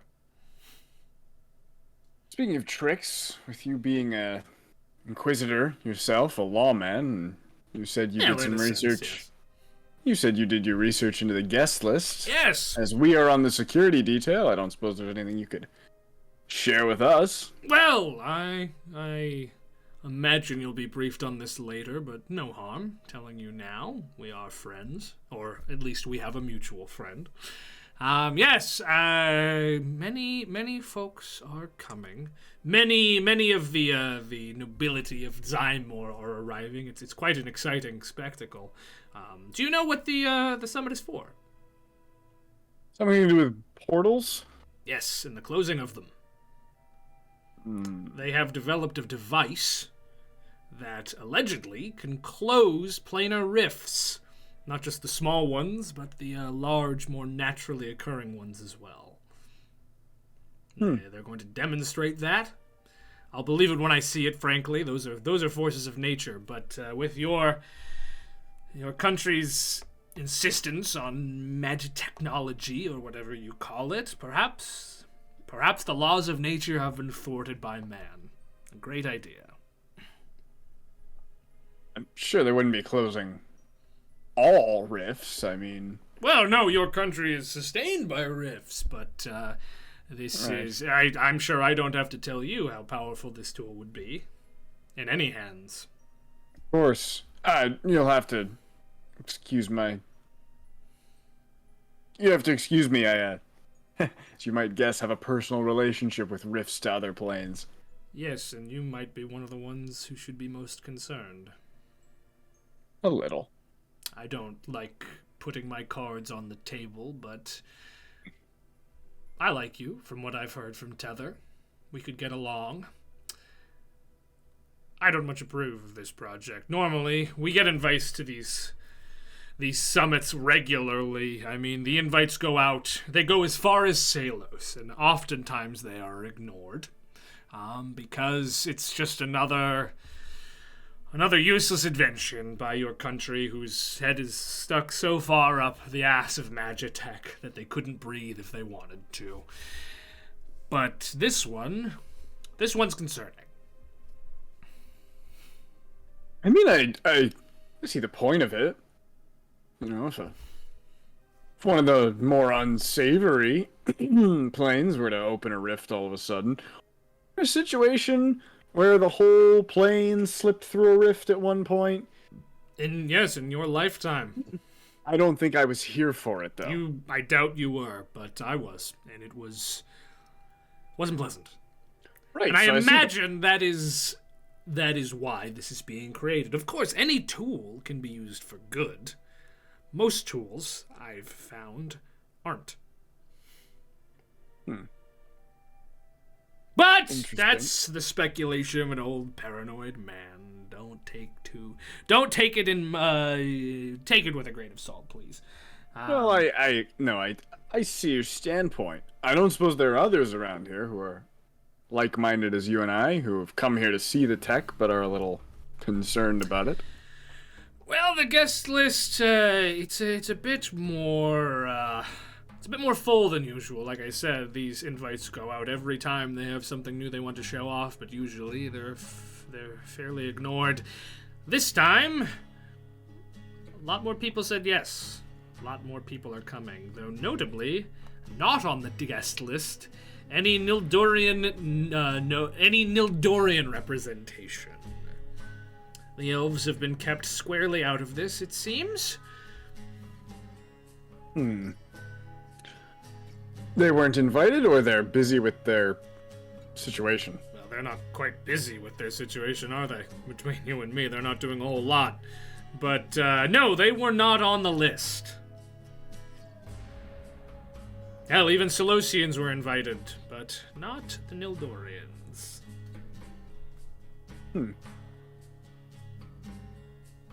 He sort of narrows, as you say he sort of narrows his eyes, and you can tell he's trying to read you.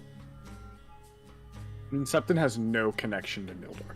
I know, he's just trying to, not because you are connected to Dilnor, but because he's trying to see, you get the sense, and he's sort of wearing his heart on his sleeve here, he's trying to see your opinion on the situation.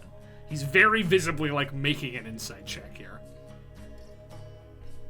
In that case, Septon will turn to him and say, listen, I have no relationship with Nildor, positive or negative, other than the conversations I have with the refugees who come through our town and stop at the bar.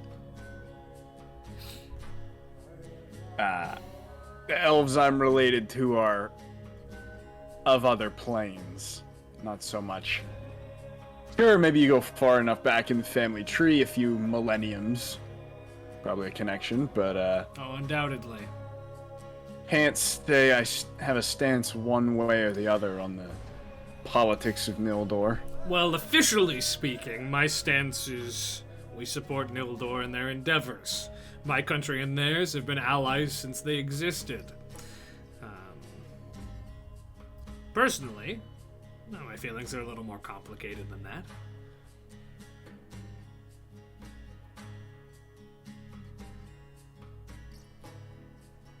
No, to be frank, my mind is still more focused on the rift closing than anything with the Nildorian government. You don't sense a connection?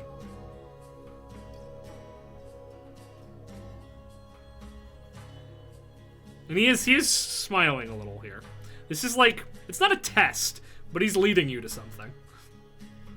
Are you suggesting that the idea of closing a rift goes along with, like, getting the elves to go back to the Feywild or something? Is that where you're headed here? No, I wouldn't suggest that by any means. No, the elves are creatures of the material plane. Now. Right. I'm afraid I don't follow you. Right. But I'm not insinuating anything. He says in a way that makes it very clear that he's insinuating something. But he smiles and he says, well, it was nice to finally meet you in the flesh. You as well, Una. Tether speaks very, very highly of you.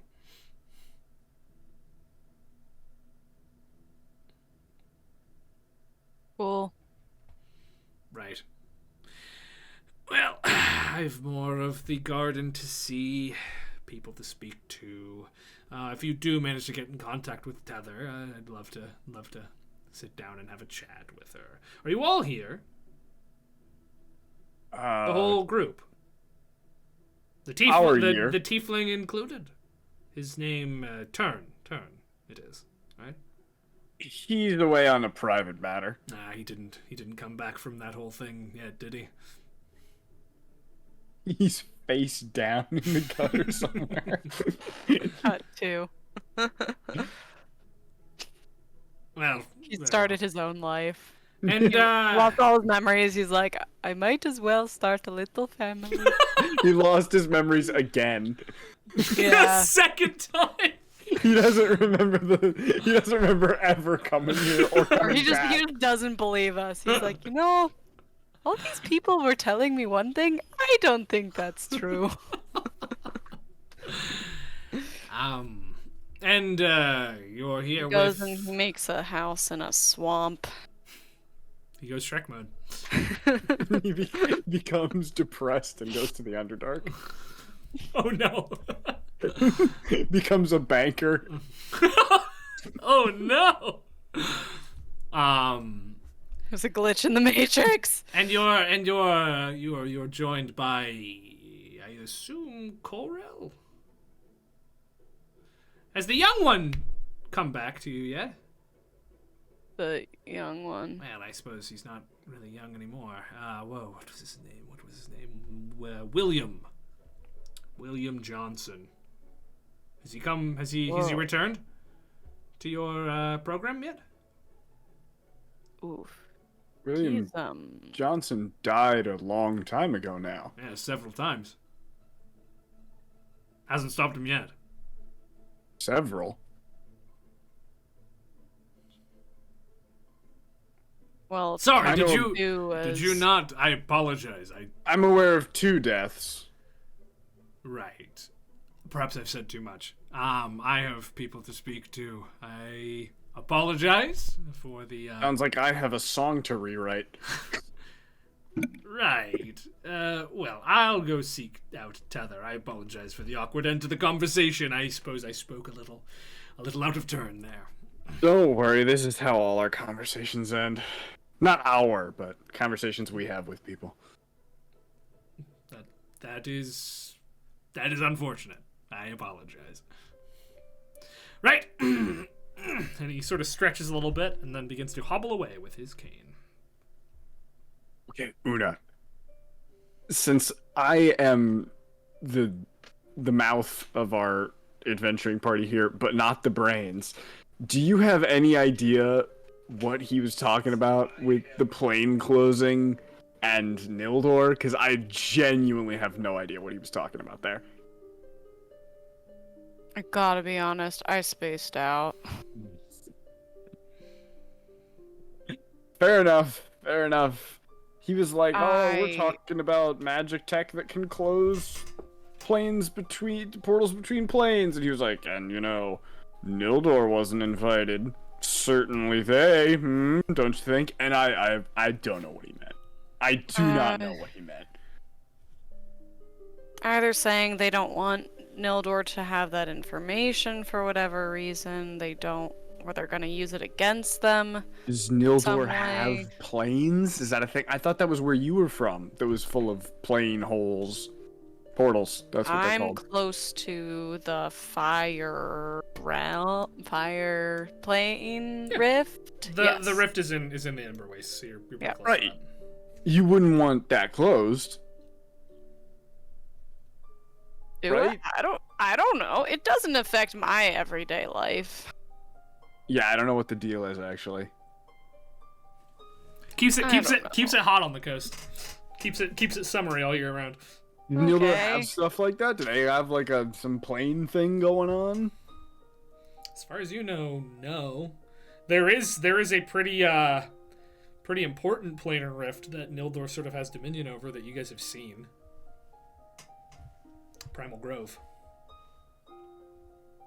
Feywild portal. Oh yeah. Wait, that was in Nildor? No, it's technically within Zymor, but Nildor has the. Remember you spoke to the Nildorian envoy, like the ambassador who's in charge. Where's that on the map? Is that below the Crystal Burn? Is that? in the the Withered- Primal Grove. It's in the I Withered see. Queen's Court. Yes. I see. So, Withered Queen's Court is technically within the bounds of the Zymorian Empire. It's kind of a no man's land, and Nildor has representatives in the Primal Grove. It's like East Germany. Yeah. Yeah. Or no, wait, West Germany. West Germany. and Yes. Berlin. Yeah. Yeah. Okay. Interesting. And I mean, you also know that Nildor is ruled by an Eladrin queen, whose ancestor is an archfey who lives on the material plane. Like the original queen of Nildor was this archfey, and her line has ruled Nildor since it existed. So there's definitely a connection to other planes there, but they don't have a wide variety of planar portals or anything. No. I love that we're building all this suspense about the war in Nildor and how their government's handling it.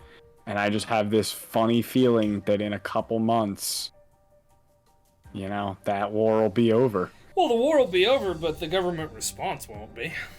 Oh, yeah. It's called setting up aftermath for a previous campaign, Peter. Be fewer vampires. There will be way fewer vampires, but the vampires weren't the real monsters, Peter. We were. I don't know if that's correct from my recollection of that adventure. Remember when Phoenix immediately did the sunlight thing and really just got everything zany? That was a cool fight, though.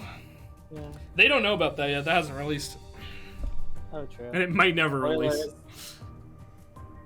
How has that not released? We filmed it like 2 years ago. Yeah, Coming dude. any day now. It's not coming any day now because editing those episodes is hard and takes a lot of time and effort, and I don't have Fair that enough. these And days. that's an 8-hour-long episode. That is an 8-hour-long episode where we took many breaks and the shots and audio are definitely not lined up, so that's gonna be a fucking nightmare to edit. One day, I'll edit it, probably, but not soon. Plus, there's a whole backlog leading up to that that's not released yet. I think the last episode that released was the one before Sean guested. Yeah. A lot of content. Is it? It's only like 4 episodes plus the Oh. 8-hour episode. We talked about this yesterday. I have no concept of how long these sessions are. Or how many sessions an arc is. I mean, yeah, there were not that many sessions of Bright Futures. Like, maybe 20 tops Bright Futures sessions ever. Fate Breakers. Yes. Bright Futures, this is episode 69, by the way, so. Nice. That deserves. Oh, this is such a lame episode 69. Yeah, what are we yes. doing? There's gotta Doing be more. Go control. do an orgy! Fuck shit I was up. about to It's say. 69. It's time. Yeah, somebody better start sucking and fucking. I hate you I guys, can't- I'm like, like- so much. Una's really gonna turn her personality around just I'm for gonna this. turn into like an elephant just for that trunk action. Oh, I don't like the implications there. I don't like that one hate bit. that. Or an aardvark, because what that tongue do. Yeah, okay. You mean an anteater? Oh, true. What is an aardvark? What is an Arthur. aardvark? Arthur's an It's aardvark. Arthur. Oh yeah, Arthur. That doesn't help you, you got though. the big nose. Yeah, the big Ex- nose. Say, This might be the describing most an aardvark to off-topic somebody we've by ever gotten. saying. Yeah. Like Arthur eats out. Arthur's a child, Michael. He's a I guess not anymore. I said- Arthur is now a neckbeard comic book They- Yeah, writer. in the last episode, he aged up. Thank Yeah. you. Also, I said eats out. Maybe I meant a restaurant. You definitely Get your mind out of the you gutter. definitely didn't. Oh, are you telling me you're the thought police? You know what's going on in my I head? do. Like with the context clues, we knew what you were saying. Not hard to figure out what you meant there. If Blake's still allowed LGG for this RPG episode, I'd christen the 69th episode. Yeah. Yeah. We tried for porn earlier. Didn't happen. This is the most off topic we've ever been in Bright Futures, but you should have seen the Lancer games, man. Yeah. 90% just this. All I The forgot times now. we didn't play until an hour into stream. It's true. That is I don't have true. to see the Lancer games. I just have D&D games that are like that. It's true. Some of you are there. All right. And the camera sweeps out on 2 teenagers who have no idea what's happening in their political climate. It sure does. Well, you know a little bit more now. Okay. You've investigated. Everett and Sean D, you look around. It's pretty bog standard. It's hallways with beautiful paintings, with statues. There are a few locked doors, which you can or cannot choose to go in. But as you look at the schematic, they align with the master and his family's like private chambers, master's study, and the libraries. There are like two or three around, scattered around, small libraries.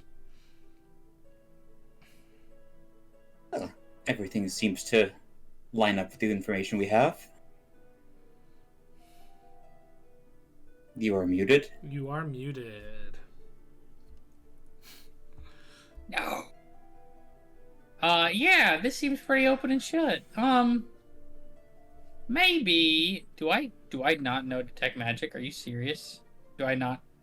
Is that something I don't have? Rough. Wow, Have it.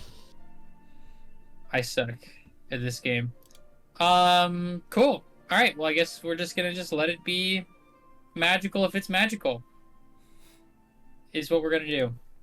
Now, Everett, we have a bit of time here. How would you feel about a little bit of light revenge? Oh, revenge? You mean on who? On our friend Nunya. Oh, I like that. Keep talking. Let's make a little bit of money, the two of us. Okay. Let's find the garden. All right, let's find the garden. All right, you head on down to the garden. You probably run into Una and Septon as you head to the garden, as they are leaving the garden. Hello. Hey. Hey guys. Hello. Have the two of you seen any blue roses anywhere? Did we see any blue roses in the garden? You In the garden? You certainly did. They're in the Yeah, garden. there's some in the garden. Would you like Lots to of make 10 different gold? colored. What? What? Would you like to make 10 gold? What do we have to do? You would have to put a blue rose on your person and follow us. Sure. Wait, what? What? Don't worry about it. Did you finish your patrol? Oh yes, and look, we've got schematics. And we're also Really good, actually.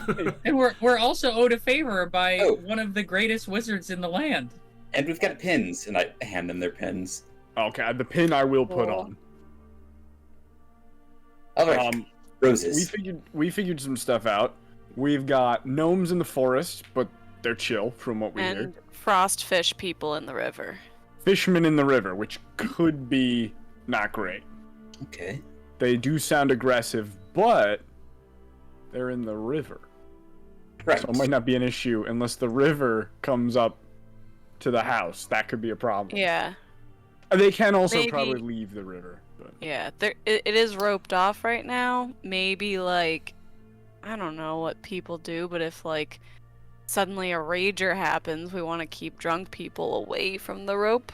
Yeah, how hard do the nobles go, Shandi?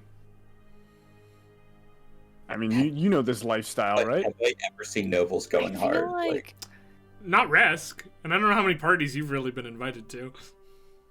Not very hard. Usually just one or two glasses of wine. my Okay. Very calm. my dad used to work in like the corporate world, and when he would have to go to like meetings other places, they would go hard. All right. Well, Canon. Yeah, I'm into it. it'd be tricky if we, Tether, you do see your friends congregating in the garden and can join them if you'd like. I know we're on security, but is it our job to, like, keep the people safe from themselves? Or are we just keeping out, like, assassination well- attempts and such? Well, yeah. Well, if they, it's not just. Oh, huh. I don't know. I mean, keep them safe, I'm sure. All right, Like, keep them if safe. we're in a situation where we could have prevented someone getting hurt, and then people later find out that we were there and did nothing, yikes. I'll perch on Shandi's head. Ah! Oh, hello, Tether. Are we at the rose patch yet? Yeah, you can make your way over to the blue roses. All right, one for me, one for Everett. You never answered. Do you want a rose? I'll do it. I, Sure. I feel like maybe we shouldn't be picking the flowers in the garden. Don't they? I mean, these belong to our employer, right? Maybe not a great move. It's Yeah. a security concern. It's a secure. Well, I mean, all right. In that case, Wait, no. Can you describe the security concern? It's a security concern. Okay, I'm not doing it. yeah, I'm a little suspicious of this. Please put the roses back then. Heather, I met your pen pal. Immediately turn back. So I guess. Still am I on top of Shandi's shoulders. Yeah, I guess a piggyback Head. now. I don't know. Yeah, you're Or, like, you're piggyback now. You're sitting like you're too high, sitting on his shoulders. Shawnee, make a dexterity saving throw. Really, it would be athletics to. It's balance. To I'm deal fine with the with sudden dexterity. weight. The sudden weight. That's a flaccid 20. All right, you manage to like counterbalance the weight as like Tether becomes big on your back and stabilize before you both fall over. What? Your pen pal, the Inquisitor. It's here. Really? Yeah, he said you'd love to catch up. Okay, where? Just headed that way. He headed into the house. Yeah. Headed that way in the house. Okay, Tether's gonna start running. She's gonna be like, "Okay, Una, I trust you to figure out a solution for the security concern." So he runs off. Are you continuing with your flower pickage? What's the plan here? Yeah. I'm gonna pick a flower for myself and a flower for Everett. Captain's gonna go ahead and not pick a flower. All right. You two pick flowers. The indoor kids. Did they say where the flower had to be worn, or was it just anybody wearing a blue rose? I don't think they specified. Okay. Here you go, Everett. You can affix this to yourself. I do so. All right. Let's return to our old friends. All right, you head, and sure enough, those two, Gund and Fred, are at the same table that they were at before. They seem to be playing cards now. If it isn't Captain Nunya. All right, what do you chuckle fucks want? 10 gold. What? And then he sees the flowers and he goes, "It's just a rule for you. It's not a rule for us." And Fred goes, "Yeah, no, that's just like that's a newcomer's rule. Like when you if if you get here today, you got to do it, right?" When do you get here? 2 months ago. Yeah. No, it's just for if you get here today. So fuck off with that shit. Insight check. Did he get here 2 months ago? Roll it. 13. No, he did not.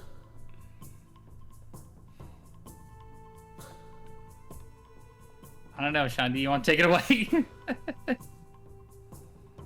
Listen, we've spoken to the head butler.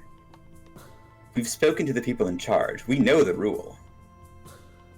They sort of look at each other like, shit, is that actually a rule? Do you think we would pick these without permission? No. And given the important jobs here, we're not here to faff about. We know the rules. We'd like you to follow them. Fred goes, no way, right? There's no. His gun's like, I don't know, man. Have you considered that you're the second line of defense? And we're the first, which means technically we outrank you because 1 is more important than 2. Shit. And he's like looking around, looking for help anywhere, but Fred is just as confused as he is, and the servants are almost like smiling and snickering as they walk past this scene. Like, these guys are assholes to everyone. He's like, "You're fucking fine!" He slams 10 gold down on the table, and Fred's like, "What? He's like, put the gold down, Fred." He's like, And he puts 10 gold down, and then they both stand up, and Gun walks past you and like elbows you or shoulder checks you hard, moving past you, and Fred just sort of scampers after him. And Each. Gun turns around. There is a murder in his eyes. And he fishes into his pocket, pulls out some more gold, holds out his hand to Fred. puts it on the table. Thank you. You fuckers better watch your back.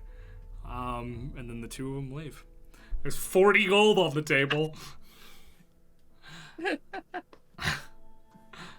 I wait till they're gone, and then I go, yes, that felt so good. Shandy, you're a genius. It was certainly cathartic. Do you want the gold? I don't really feel like I need the gold, and you were the one they did insult to. Well, why don't you save it, and then we can bet what's his name with it. Fair enough. So 20 each then? Sounds good. Alright. Meanwhile, Tether, you find you walk around and sure enough you hear the sound of a cane tapping on the ground through the hallway. You turn a corner and you see, sort of walking, looking up at the art, your pen pal, Inquisitor Daripa. Hi, Daripa. Ah, Tether, please call me Mateus. Okay, Mateus.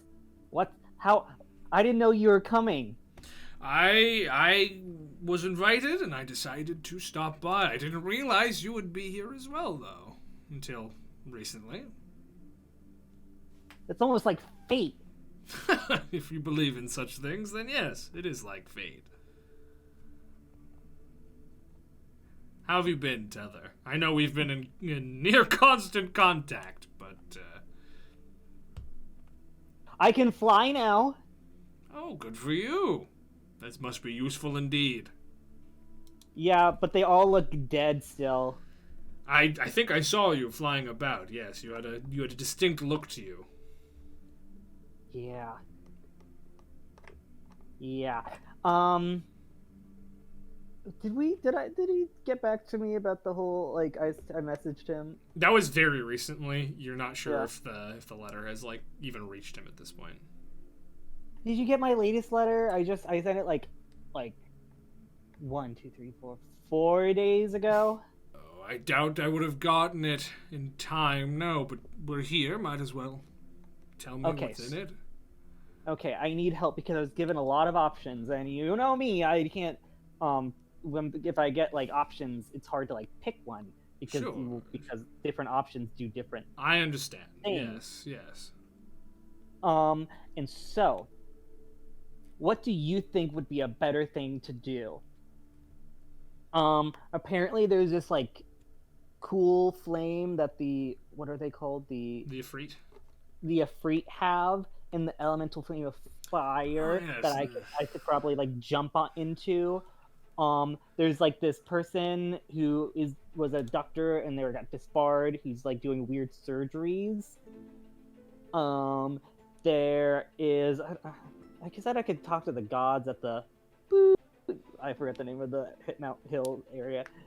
But I don't want to do that. Or if I was wondering, do you think do you have friends who would like maybe like help with like maybe a raid of my old crew? Gold. Yeah. Yes. It's interesting you should say that. We have noticed some activity recently that we fear may have something to do with them. Really? Hmm. Like what type of activity? Like pillaging? Some children have gone missing in a town not too far away from the Great Bastion, or the Grand Bulwark is what it's called.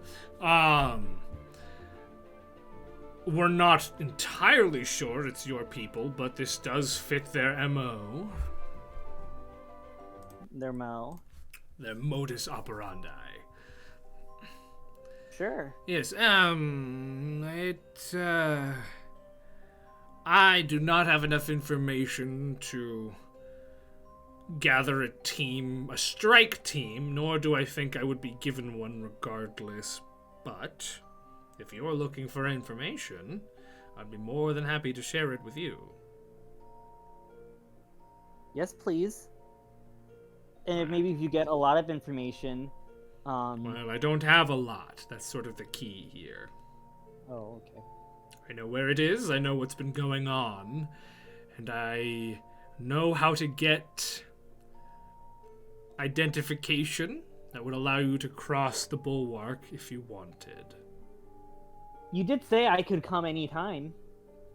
Oh, well, you could come to Caerleone any time, but crossing the Grand Bulwark is a matter of dealing with the Platinum Claw. But I could arrange for something, if you were interested. So you think this is the right one to do? Oh, I wouldn't say it's the right one to do, but I will say it's one I have information about. I am not familiar with the Ifrit. I imagine it'd be quite painful to burn alive. But if it's a magic flame, maybe that's the best way. I mean, that is how we deal with mold. Over in Caerleone, we burn it out. I eat black mold sometimes. Yes, you will probably have to stop doing that once you've taken whatever direction you decide to take. I would advise against seeking out underworld doctors. Their success rate tends to be quite low. I don't know about that because, as you know, I'm also in the underworld, and my success rate is quite high. Are you a doctor? I mean, I do have the medic feat. I don't know what that means, Tether, but, well, if you feel as though you could leverage your connections to get that might be the easiest one to come across. If you know where they are, and you have connections in the underworld already, that's probably the quickest and easiest, but I will say that it carries a great deal of risk. If you had interest in pursuing this lead of mine, I could arrange for you and your friends, or just you, whichever you prefer, to follow it. I couldn't, however, give you any military support. It would have to be very off the record. I'd support you with information as much as I could and resources, but my country probably wouldn't be so keen. Gotcha. Even if they did, like, a lot of bad stuff? Well, I don't know how familiar you are with my country, but we don't tend to do things very quickly or very often, unfortunately. And with the little information I have to go on, it's not nearly enough to convince the people I'd need to convince to offer that sort of support. And if there was more information, then they wouldn't want an outsider involved in any way. Particularly an outsider with connections to this self-same cult. I think they would rather imprison you than let you join in the assault were you to be anywhere near there if the Lion Knights were attacking. They could try to imprison me. Well, I don't want them to, because you shouldn't be imprisoned, and also, I don't want Lion Knights to die by your hand. That would somewhat sour the relationship that would allow you to come live in Caerleone should you choose. Okay. Okay, if you get information, I'll take it. I guess it's still up to me. Well, it is your life, Tether. It'll always be up to you. Well, to be fair, like it hasn't been that long that I've been able to just like do what I wanted. Right. No, it's a change, I imagine. And when you grow up being told specifically what to do, as soon as you get that freedom, it's almost terrifying, I'd imagine. How are your stomach issues? Do you think it's a grain allergy? It might be, but I'm not willing to give up bread. I like it too much. What we're talking about? I'm sorry. I just thought of that. No, it's all right, Tether. I quite enjoy our offbeat conversations. Well, it's not an easy lesson to learn, Tether, but your life is ultimately your own. Okay. And so the person who needs to make decisions about what you do is, at the end of the day, you. So true. You can ask advice from any number of people, but ultimately, it is your call.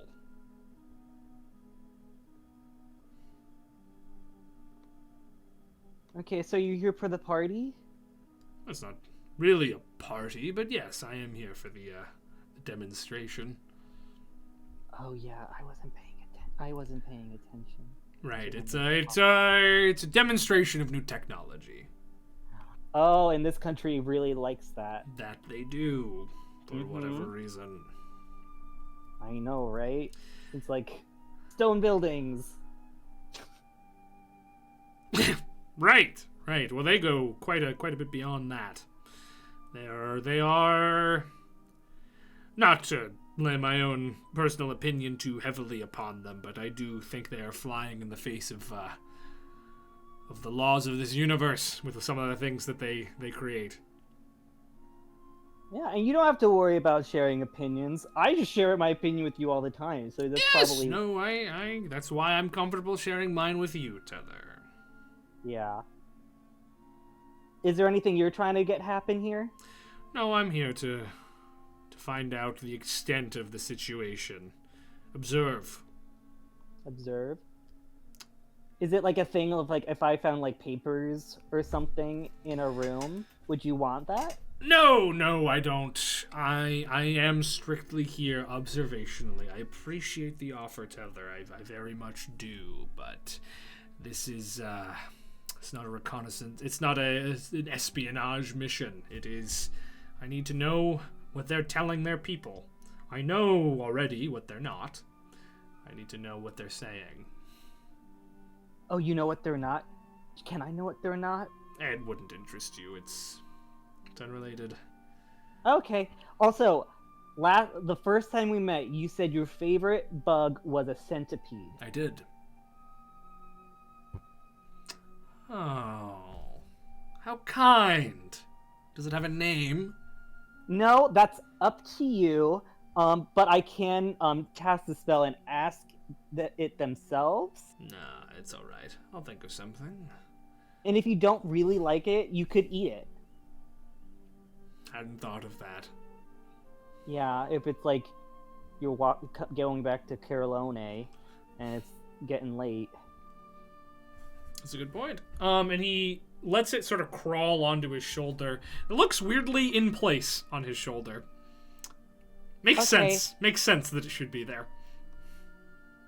Okay, cool. I should probably like do my job. Right. I spoke to some of your friends earlier. They are. Aren't they the best? Like they are as you described them. Mm-hmm. You know, just like they could just say one word and you're like, yeah, that's the one word. Or they could like talk all the time and you'd be like interested. Those are the two personalities that I encountered, yes. A woman of few words and a man of many. Una and Septon, they are so cool. And honestly, you know I have my like friend notebook. Mm-hmm. I think they like me the most. Well, they spoke highly of you in our brief conversation. Right. Cool. Well, I won't keep you any longer, Tether. It's Tether. not a party at all? It's not a party, no. It is a conference, a demonstration. Ultimately not a party. I imagine food and drink will be served, but it's not really a celebration. Okay. I have a flask if you want to hit it. I have my own methods and means, Tether, though I do appreciate the generosity. Okay. Well, if you're ever... Hey, listen. Yes?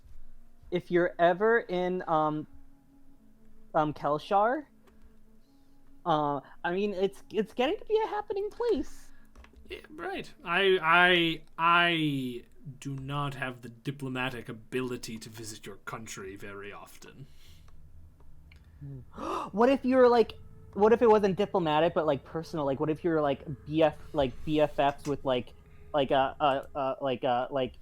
someone in town with a man of means, and that man had a daughter, and that daughter threw crazy parties.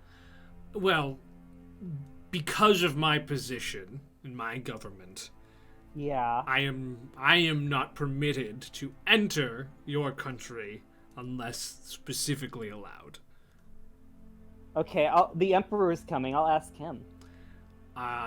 You don't have to. I know the Emperor personally. Yeah. Listen, I met Tether, him once too. He was like, If I need to get into Zymor, I can get into Zymor, but I wouldn't count on me coming to visit for a good time. I'm very busy with my work, unfortunately. Okay. Cool. We both have things to do. It was good to see you again, Tether. Back at ya. Well, run along now. I'm sure I'll see you again before the weekend is through. Oh, okay. Oh, sure. And I'll just start running away. Cool. Alright, you run away. And I think, folks, that is where we're going to end tonight's session. I know it's a bit early, but I am exhausted today for some reason, so I think I'd rather call it than try to push through and not do a good job. But thank you guys so much for playing. Thank you guys so much for watching. If you're not currently playing a TTRPG, you absolutely should, because it is the only hobby where you can lose all your money and belongings in a game of death dice. You cannot do that in any other game or any other hobby. We'll be off next week for Mother's Day, but we'll be back after that for more Demon D. Okay, have a good night, everybody. Bye-bye. Hey.